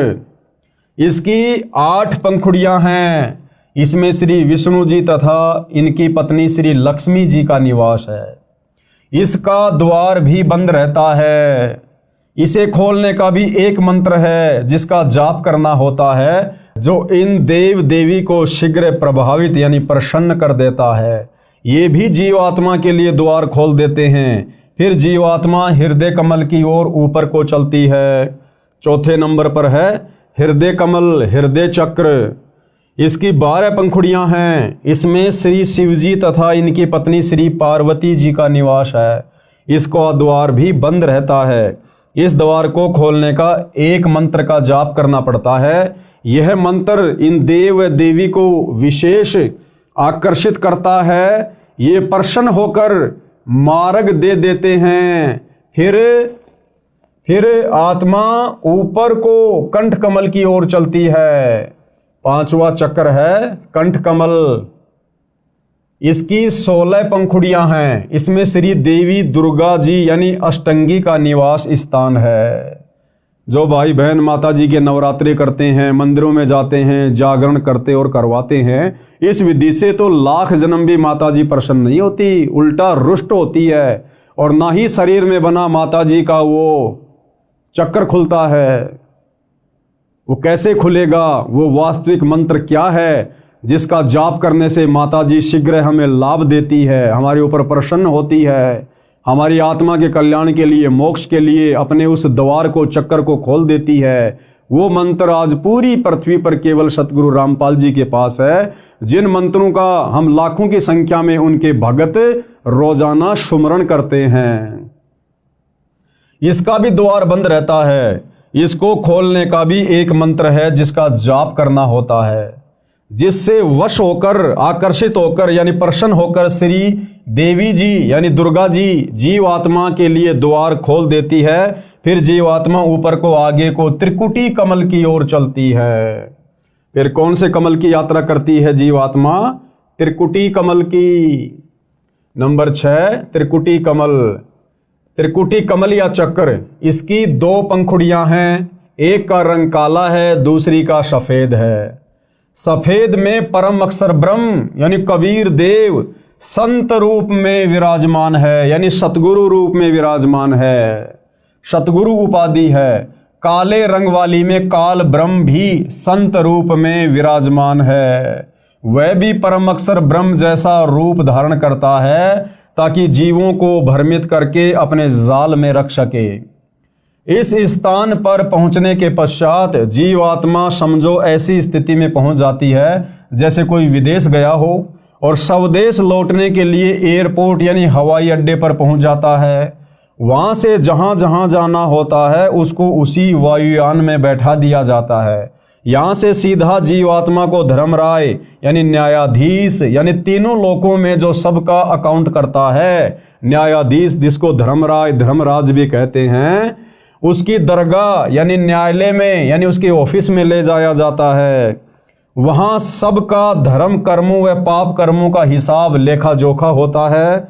इसके बाद जैसे कोई श्री विष्णु जी का भगत है उसको विष्णु जी के लोक में भेजा जाता है। जो श्री शिव जी का उपासक है उसे शिव जी के लोक में भेजा जाता है। जो अन्य देवता का पुजारी है उसे उसके पास भेजा जाता है। जो माता श्री देवी दुर्गा जी का साधक यानी भगत है, साधिका है, उसे श्री देवी जी के लोक में भेजा जाता है। अन्य जो पापी हैं उनको नरक या अन्य प्राणियों के शरीरों में भी कर्मानुसार भेज दिया जाता है। और जिन लोगों ने खाली ब्रह्मा विष्णु महेश तक की साधना की, माता जी तक की साधना की, वो भाई और बहनों उनके लोकों में कब तक रहेंगे? जब तक उन्होंने मनुष्य जन्म में रहकर जैसा भी दान पुण्य किया, धर्म किया, भक्ति की, जितनी उन्होंने अपनी भक्ति वाली बैटरी चार्ज की, तब तक ही वो आत्माएं श्री ब्रह्मा के लोक में, श्री विष्णु के लोक में, श्री शिव जी के लोक में, गणेश जी के लोक में, माता जी के लोक में थोड़े बहुत समय के लिए रह सकते हैं। और जैसे उनकी भक्ति समाप्त होगी, दान धर्म की कमाई समाप्त होगी, उसी समय उनको वहाँ से उनकी मृत्यु करके नरक में पटक दिया जाएगा। फिर 84 लाख योनियों में डाल दिया जाएगा। फिर इस पृथ्वी पर कभी उनको मनुष्य जन्म प्राप्त होगा। और ये चक्कर भाइयों और बहनों जब तक हमें सच्चा सतगुरु तत्वदर्शी संत नहीं मिलता है तब तक असंख्य युगों से अनवरत बार बार चलता रहता है, जिसको जन्म और मरण की प्रक्रिया कहते हैं। 7वां कमल है सहस्त्र कमल। इस कमल की 1000 पंखुड़ियां हैं। इनमें काल ब्रह्म, कौन है ये काल ब्रह्म? जब आप सृष्टि रचना पढ़ेंगे सतगुरु रामपाल जी के मुख से इस पुस्तक में या यूट्यूब पर वीडियो देखकर, तो आपको पता चलेगा कि ये काल ब्रह्म कौन है जो सहस्त्र कमल चक्कर में रहता है। यही है वास्तव में सारे फसाद की जड़, जिसने हम सबको सतलोक से यहाँ नीचे पटक दिया अपने जाल में फंसाकर। ये दुर्गा का पति है ये काल ब्रह्म, ये ब्रह्मा विष्णु महेश का ये पिताजी है काल ब्रह्म, जो यहाँ सबको भ्रमित करके रखता है। तो ये कहाँ रहता है? इस शरीर में बने इन कमलों में। ये सहस्त्र कमल चक्कर में रहता है। इस कमल की 1000 पंखुड़ियां हैं। इसमें काल ब्रह्म यानी ज्योति निरंजन का निवास है। इस काल ब्रह्म को ज्योति निरंजन भी कहते हैं, जो ब्रह्मा विष्णु महेश का पिता है, दुर्गा का पति है। यह कमल ब्रह्मलोक का चैनल है। ब्रह्मलोक में जाने का प्रवेश द्वार ब्रह्मरंध्र कहलाता है। ये भी बंद रहता है। इसको खोलने का 2 अक्षर का मंत्र है, उसका जाप करना होता है। और ये 2 अक्षर का जाप भाई और बहनों, जिसको सतनाम भी कहते हैं, ये आज वर्तमान में इस पृथ्वी पर केवल सतगुरु रामपाल जी के पास है। और यदि किसी अन्य ने उनसे उपदेश लेकर मनमुखी रूप से आगे देना भी शुरू कर दिया होगा तो वो कार्य नहीं करेगा, क्योंकि इस मंत्र को देकर जाप करवाने के अधिकारी केवल सतगुरु रामपाल जी हैं। और अधिकारी से उपदेश लिए बिना यदि आप इस मंत्र का मनमुखी रूप से जाप करेंगे, ये उल्टा आपको रिएक्शन देगा, आपको पॉजिटिव दिशा में लेकर नहीं जाएगा। विशेष संपूर्ण अध्यात्म ज्ञान न होने के कारण साधक यानी भगत ओम नाम का जाप विधि से नहीं करता है। यानी इस ब्रह्म की जो साधना है उसकी भी एक विधि है, इसकी साधना की भी कुछ मर्यादाएं हैं, और ये मर्यादा केवल सतगुरु रामपाल जी बताएंगे। इस कारण से उसे देवलोक प्राप्त होता है। यानी ओम नाम का जाप करने वाला काल ब्रह्म के ब्रह्मलोक में जाता है। लेकिन ओम नाम के जाप की वास्तविक विधि क्या है, नियम और मर्यादा क्या है, ये पता ना होने के कारण ओम नाम का जाप करने वाला भी देवी देवताओं के ही लोक में चला जाता है, उस काल ब्रह्म के ब्रह्मलोक तक नहीं पहुंच पाता है। इस कारण से उसे देवलोक प्राप्त होता है। जैसे ओम नमः शिवाय, ओम भागवते वासुदेवाय नमः आदि आदि जाप करते हैं। अकेला ओम नाम से भी ब्रह्मरंध्र नहीं खुलता, यह सत्य नाम से खुलता है। सतनाम 2 अक्षर का है। ब्रह्मरंध्र न खुलने के कारण उसको विष्णु लोक में या शिव लोक में भेजा जाता है, क्योंकि ओम नाम का जाप करने वाले इसका तड़का अपने इष्ट देव के मंत्र के साथ अवश्य लगाते हैं। जैसे ऊपर 2 मंत्र लिखे हैं, फिर पृथ्वी पर राजा बनाया जाता है, फिर पशु योनि में जाता है। इससे आगे 2 कमल और हैं, नंबर 8 अष्टदल कमल और नंबर 9 शंख कमल। इनका विवरण नहीं लिखूंगा, गुरुदेव भगवान कह रहे हैं अब 8वें अष्टदल कमल का और 9वें शंख कमल का वर्णन यहां इस पुस्तक में नहीं लिखूंगा। यह रहस्य उपदेशी को समझाया जाता है। ये रहस्य, ये जानकारी केवल उन्हीं को प्राप्त है जो सतगुरु रामपाल जी से उपदेश लेकर भक्ति करते हैं, क्योंकि यह गुप्त मंत्र है, गुप्त जानकारी है। यह रहस्य उपदेशी को समझाया जाता है। उपरोक्त सब कमल चक्रों को खोलने के जो मंत्र हैं वे केवल दास यानी लेखक रामपाल दास के पास हैं, यानी सतगुरु रामपाल जी के पास हैं। मोक्ष के इच्छुक प्रत्येक मानव को इन कमलों को खोलकर ही मोक्ष प्राप्त होता है। दूसरा कोई तरीका धरती पर नहीं है, चाहे मनमुखी साधना शंकराचार्य जी से लेकर करते रहिए। कमल चक्रों को 2 विधि से खोला जाता है। हमारे शरीर में बने कमल चक्र किन 2 विधियों से खोले जाते हैं उसका गुरुदेव भगवान वर्णन कर रहे हैं। नंबर 1 ध्यान समाधि का अभ्यास करके हठ योग मार्ग से। और ये जो साधना है भाई और बहनों, ध्यान समाधि वाली, हठ योग वाली, तप वाली, ये चारों वेदों और गीता जी के विपरीत है। इस विधि को अपनाने से भी साधक को पूर्ण मोक्ष नहीं मिलता है। ये विधि अति कठिन है, आम आदमी इस विधि को नहीं कर सकता। एक जीवन में 1 या 2 कमल चक्कर खुल पाते हैं। इसके विषय में पूरी जानकारी नहीं होने से साधक यानी भगत उसी एक कमल चक्कर में आसक्त होकर वहां का नज़ारे देखने लग जाता है। कुछ सिद्धियां प्राप्त हो जाती हैं, उन्हीं से प्रसिद्धि प्राप्त करके जीवन नष्ट कर जाता है। दूसरी विधि क्या है इन शरीर में बने कमल चक्रों को खोलने की? नाम के जाप से। दूसरी विधि क्या है? मंत्र जाप से, नाम जाप से। नामों का जाप करके सब कमल खोले जाते हैं। ये विधि सरल व शास्त्रोक्त होने से कारगर है, यानी ये शास्त्र विधि के अनुसार है। इस विधि को आम आदमी आसानी से कर सकता है। ये कार्य करते करते भी की जा सकती है, यानी मंत्रों का जाप अपना दैनिक कार्य करते करते भी किया जा सकता है। जो सूक्ष्म वेद में बताया है, गरीबदास जी ने कहा है, नाम उठत नाम बैठत नाम सोवत जागबे, नाम खाते नाम पीते नाम सेती लागबे। यानी ये विधि शास्त्रों के अनुसार भी है, ये विधि सहज भी है और ये विधि अंत में कारगर भी है।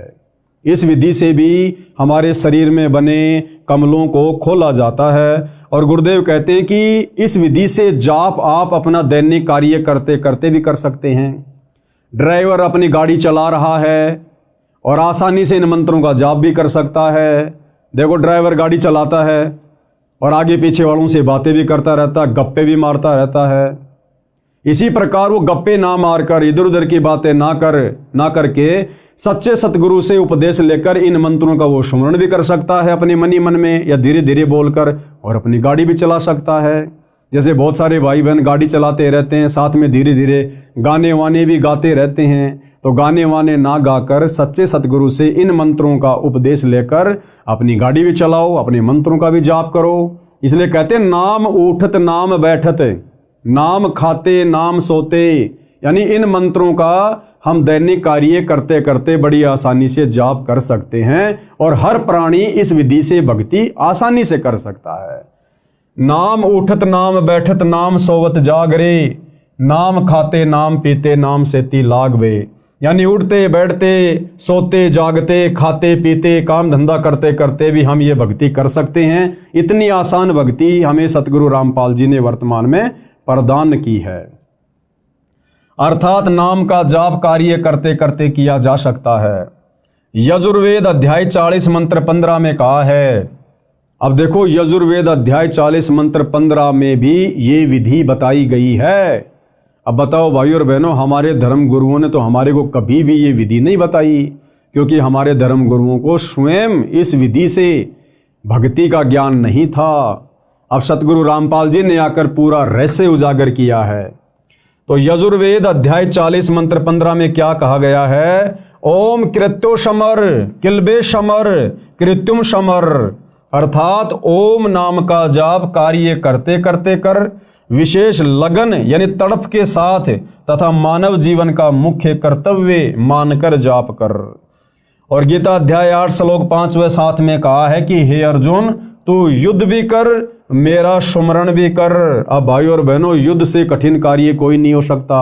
और जब युद्ध करते करते भी नाम सुमरण करने की सलाह दी गई है, तो आम व्यक्ति तो दैनिक जीवन के कार्य करते करते, जो कि युद्ध से बहुत ही आसान होता है, इन मंत्रों का जाप कर सकता है। विचार करो, क्या कह रहे हैं आगे गुरुदेव कि पुण्यात्माओं विचार करो, युद्ध से कठिन कार्य कोई नहीं होता।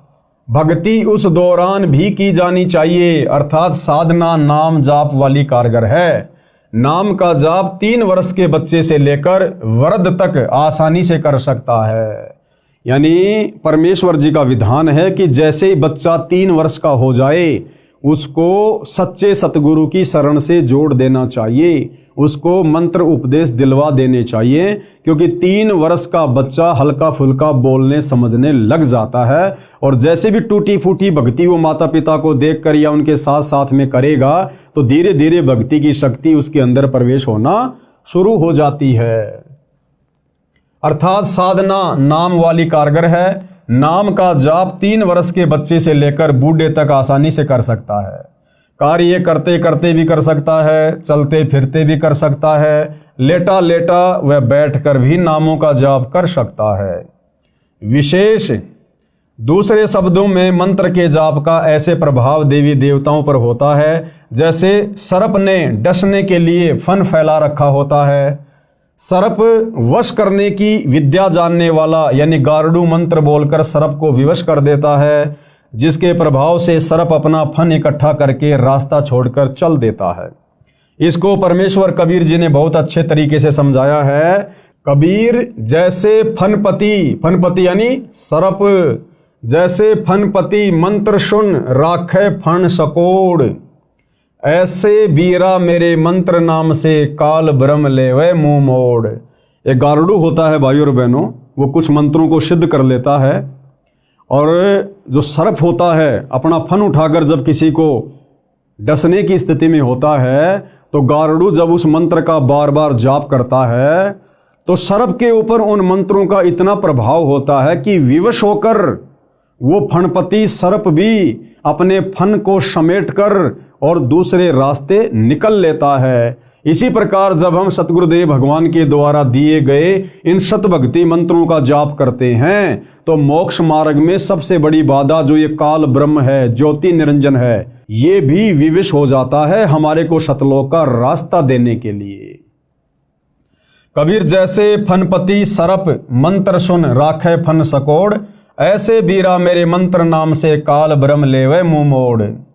अर्थात कबीर परमेश्वर जी ने कहा है कि जैसे सरप ने डसने के लिए फन उठा रखा होता है तो गारुड़ मंत्र जाप कर देता है, जिससे प्रभावित होकर सरप फन इकट्ठा करके चला जाता है।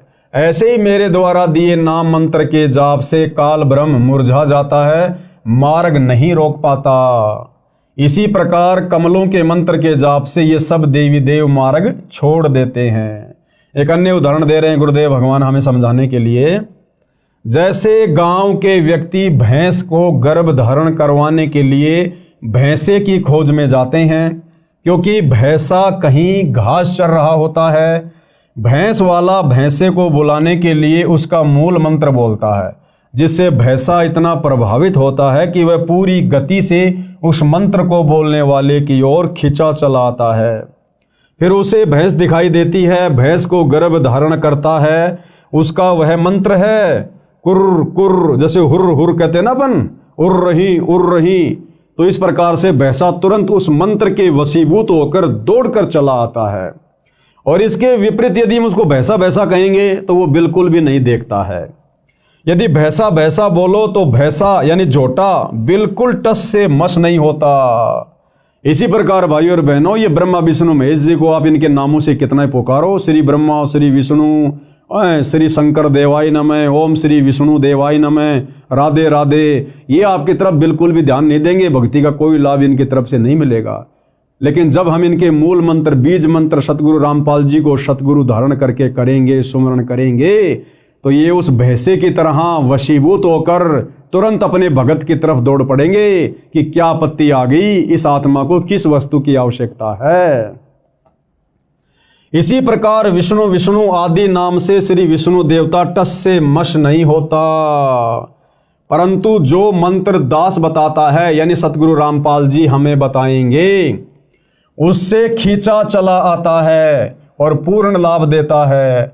इस प्रकार अन्य देवों की स्थिति जानो।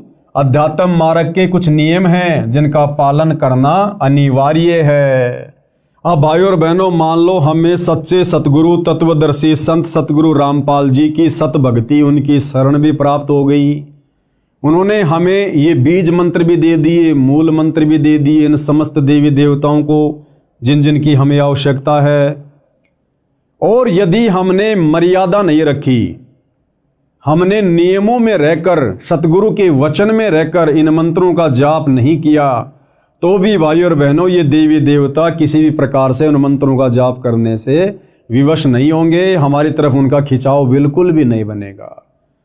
तो इन मंत्रों के प्रभाव को यथावत बनाए रखने के लिए और इन समस्त देवी देवताओं से संपूर्ण लाभ प्राप्त करने के लिए इस भक्ति मार्ग की क्या क्या मर्यादा हैं, क्या क्या नियम हैं, जिनको तोड़ने से, जिनको खंड करने से हमें फिर कोई भी लाभ इन मंत्रों का नहीं मिलेगा, तो प्रत्येक मर्यादा को हमने ध्यानपूर्वक देखना और समझना है।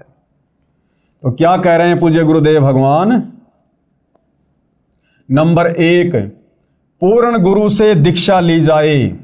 सबसे पहली बात, हम जिसे अपना सतगुरु धारण कर रहे हैं वो सच्चा होना चाहिए, पूर्ण सतगुरु होना चाहिए, इन मंत्रों को दान करने का अधिकारी होना चाहिए।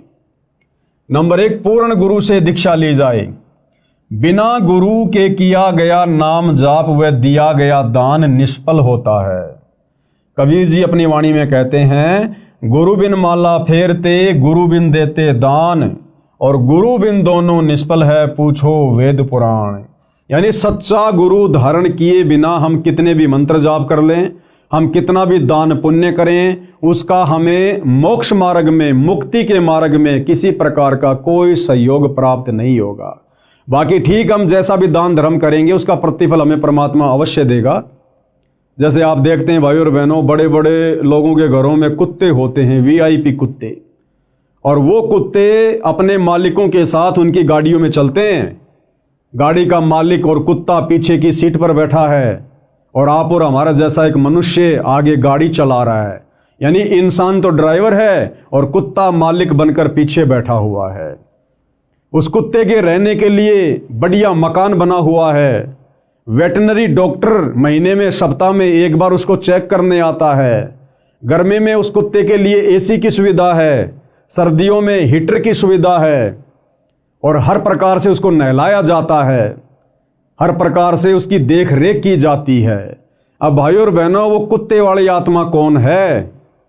जो सुविधा वर्तमान में 80% मानव शरीरधारी स्त्री पुरुषों को प्राप्त नहीं है, वो सुविधा उस कुत्ते के शरीर में उस प्राणी को प्राप्त है। क्यों?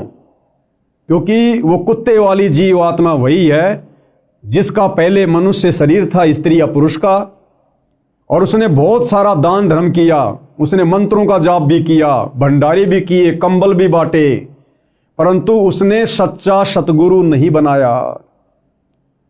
उसने सच्चा सतगुरु धारण करके उन मंत्रों का जाप नहीं किया, दान पुण्य नहीं किया, बिना गुरु के भक्ति करता रहा, दान पुण्य करता रहा। तो बिना गुरु के भक्ति करने से, दान पुण्य करने से उसको मनुष्य जन्म प्राप्त नहीं हुआ। और उस दान पुण्य के प्रतिफल में, क्योंकि वो तो भगवान देता है, किसी का रखता नहीं है, उस दान पुण्य के प्रतिफल में उसको अगला जन्म मिल गया कुत्ते का, और बड़े सेठ के घर में मिल गया। तो जो उसने मनुष्य जन्म में दान पुण्य किया था, उसका प्रतिफल उस सेठ के घर में कुत्ते के रूप में जन्म प्राप्त करके वो कुत्ता उठा रहा है।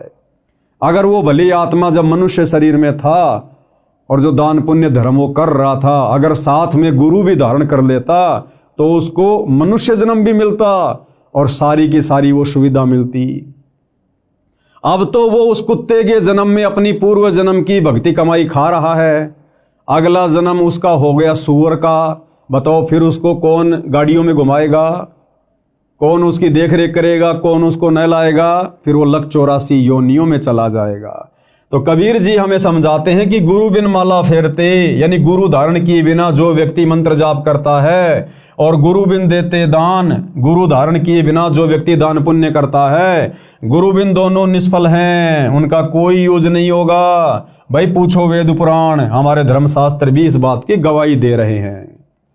अर्थात कबीर जी ने कहा है कि गुरु बिन नाम सुमरण करना व दान देना व्यर्थ है। अपने वेदों व पुराणों में पढ़ लो, कमलों के मंत्रों का जाप करना जीवात्मा के कल्याण की सच्ची साधना है। इसमें न कोई धर्म नया बनता है, न कोई धर्म छोड़ना है। किसी भी धर्म का मानव, स्त्री पुरुष इस साधना को कर सकता है। यानी सतगुरु रामपाल जी हमें क्या समझाना चाह रहे हैं कि जो साधना अब आपको वर्तमान में दी जाएगी, यदि आप इस ज्ञान को समझकर उनकी शरण में आते हैं, तो इस साधना को करते समय आपने ना तो अपना कोई धर्म बदलना है, ना आपने अन्य कोई पाखंड और आडंबर करना है। हमने केवल अपनी साधना को चेंज करना है। भले आप वर्तमान में मुसलमान धर्म में हैं, हिंदू धर्म में, सिख और ईसाई धर्म में हैं, आपने वो धर्म वर्म नहीं छोड़ना, कुछ नहीं छोड़ना। आपने केवल साधना का स्वरूप चेंज करना है। हम जो पहले शास्त्र विरुद्ध साधना कर रहे थे, मनमुखी साधना कर रहे थे, मनमुखी मंत्रों का जाप कर रहे थे, अब हमने अपनी उस साधना को शास्त्र अनुकूल करना है, सच्चे सतगुरु को धारण करके। और फिर जो जो नियम और मर्यादा है हमने उनका पालन करना है। फिर हिंदू हिंदू बना रहो, मुसलमान मुसलमान बना रहो, नो ऑब्जेक्शन। हमने केवल साधना चेंज करनी है, धर्म वरम कुछ भी चेंज नहीं करना, क्योंकि धर्म तो असल में फिर हमें समझ में आएगा कि कोई है ही नहीं, केवल एक मानव धर्म है। कमल के मंत्रों का जाप करना जीव आत्मा के कल्याण की सच्ची साधना। कैसे? इसको हम ध्यान से पढ़ेंगे। इसमें न कोई धर्म नया बनता है, न कोई धर्म छोड़ना है। किसी भी धर्म का मानव, स्त्री या पुरुष इस साधना यानी भक्ति को कर सकता है। वर्तमान में अधिकतर हिंदू समाज का कहना है कि रामपाल दास हिंदू धर्म का विरोधी है। ये सबसे पहले लोगों के दिलो दिमाग में आता है कि भाई सतगुरु रामपाल जी तो हिंदू धर्म के विरोधी हैं, वे तो हमारे देवी देवताओं की पूजा छुड़वाते हैं। नहीं भाई, ये हमारी सबसे बड़ी गलतफहमी है। अरे देवी देवताओं की पूजा, ब्रह्मा विष्णु महेश की पूजा सतगुरु रामपाल जी भला कैसे छुड़वा सकते हैं? ब्रह्मा विष्णु महेश की पूजा से, गणेश जी की पूजा से, देवी दुर्गा जी की साधना से तो ये भक्ति शुरू होती है। और इन देवी देवताओं के मंत्रों का जाप तो हम भगत, हम सतगुरु रामपाल जी के फॉलोवर अंतिम श्वास तक करते हैं और करते रहेंगे, क्योंकि हमारे शरीर में इन देवी देवताओं का निवास है, इनका वास है। तो सतगुरु रामपाल जी देवी देवताओं की साधना भक्ति छुड़वाते नहीं हैं, बल्कि इन देवी देवताओं की वास्तविक भक्ति करवाते हैं। जो भक्ति सतयुग में समाप्त हो चुकी थी, जो वास्तविक सनातनी साधना सतयुग में आगे चलकर समाप्त हो चुकी थी, वो साधना सतगुरु रामपाल जी सही तरीके से करवाते हैं। उनके सत्संग सुनते रहिए, पुस्तकें पढ़ते रहिए, एक एक चीज बिल्कुल क्लियर होती चली जाएगी। तो गुरुदेव भगवान उन आत्माओं की शंका का समाधान कर रहे हैं जो लोग कहते हैं कि संत रामपाल जी तो देवी देवताओं की भक्ति छुड़वाते हैं। ऊपर आपको एक चित्र के माध्यम से समझा दिया गया है कि हमारे प्रत्येक स्त्री या पुरुष के शरीर में इन्हीं देवी देवताओं का वास है, और उनके कमल चक्कर खोलने के लिए हमने उनके मंत्रों का जाप करना है। तो सतगुरु रामपाल जी तो उन्हीं का जाप देते हैं शुरुआती भक्ति में, जिसको प्रथम मंत्र कहते हैं। तो वो छुड़वाते नहीं हैं, वो इनकी वास्तविक भक्ति साधना बताते हैं। वर्तमान में अधिकतर हिंदू समाज का कहना है कि रामपाल दास हिंदू धर्म का विरोधी है। श्री ब्रह्मा जी, श्री विष्णु जी तथा श्री शिव जी की भक्ति छोड़ने को कहता है। इस विषय में आप स्वयं विचार करें कि क्या श्री ब्रह्मा जी, श्री विष्णु जी तथा श्री शिव जी की साधना छुड़वाई है या शास्त्र अनुकूल भक्ति बताई है? तो भाई और बहनों, शास्त्र अनुकूल भक्ति बता रहे हैं सतगुरु रामपाल जी, तो छुड़वा नहीं रहे। आगे क्या कह रहे हैं पूज्य गुरुदेव भगवान, हमने ध्यान से पढ़ने की आवश्यकता है। सभी धर्मों के मानवों को कर्म फल तीनों देवता ही देते हैं। तीनों देवता ब्रह्मा विष्णु महेश जी, जितने भी मानव शरीरधारी स्त्री पुरुष हैं, जैसे भी वो भक्ति करते हैं, जैसे भी वो कर्म कुकर्म करते हैं, उनका फल ये तीनों देवता ब्रह्मा विष्णु महेश ही देते हैं। अब वो किस विधि से देते हैं, कैसे देते हैं, क्या उसकी प्रोसीजर है, इसके विषय में भाई और बहनों ये पवित्र पुस्तक हिंदू साहिबान नहीं समझे वेद गीता पुराण, हम इसके तीसरे नंबर की वीडियो में कल आपको गुरुदेव भगवान के आशीर्वाद से समझाने का प्रयास करेंगे। और आज के वीडियो में हम यहीं पर विराम लेते हैं। कल रात्रि 9 बजे सभी भाई बहन फिर से मुझदास के Facebook page Pawan Das is live पर लाइव जुड़िए। और हिंदू धर्म जिस प्रकार से सनातनी पूजा के नाम पर भ्रमित है, काल के द्वारा ठगा जा रहा है, मनुष्य जन्म को दिन प्रतिदिन बर्बाद करता जा रहा है, हम कल के वीडियो में विस्तार से आगे इस मनुष्य जन्म की उपयोगिता के बारे में जानेंगे, समझेंगे। तब तक गुरुदेव भगवान हम सबको आज्ञा दे, आशीर्वाद दे। बंदी छोड़ सतगुरु रामपाल जी भगवान की जय हो।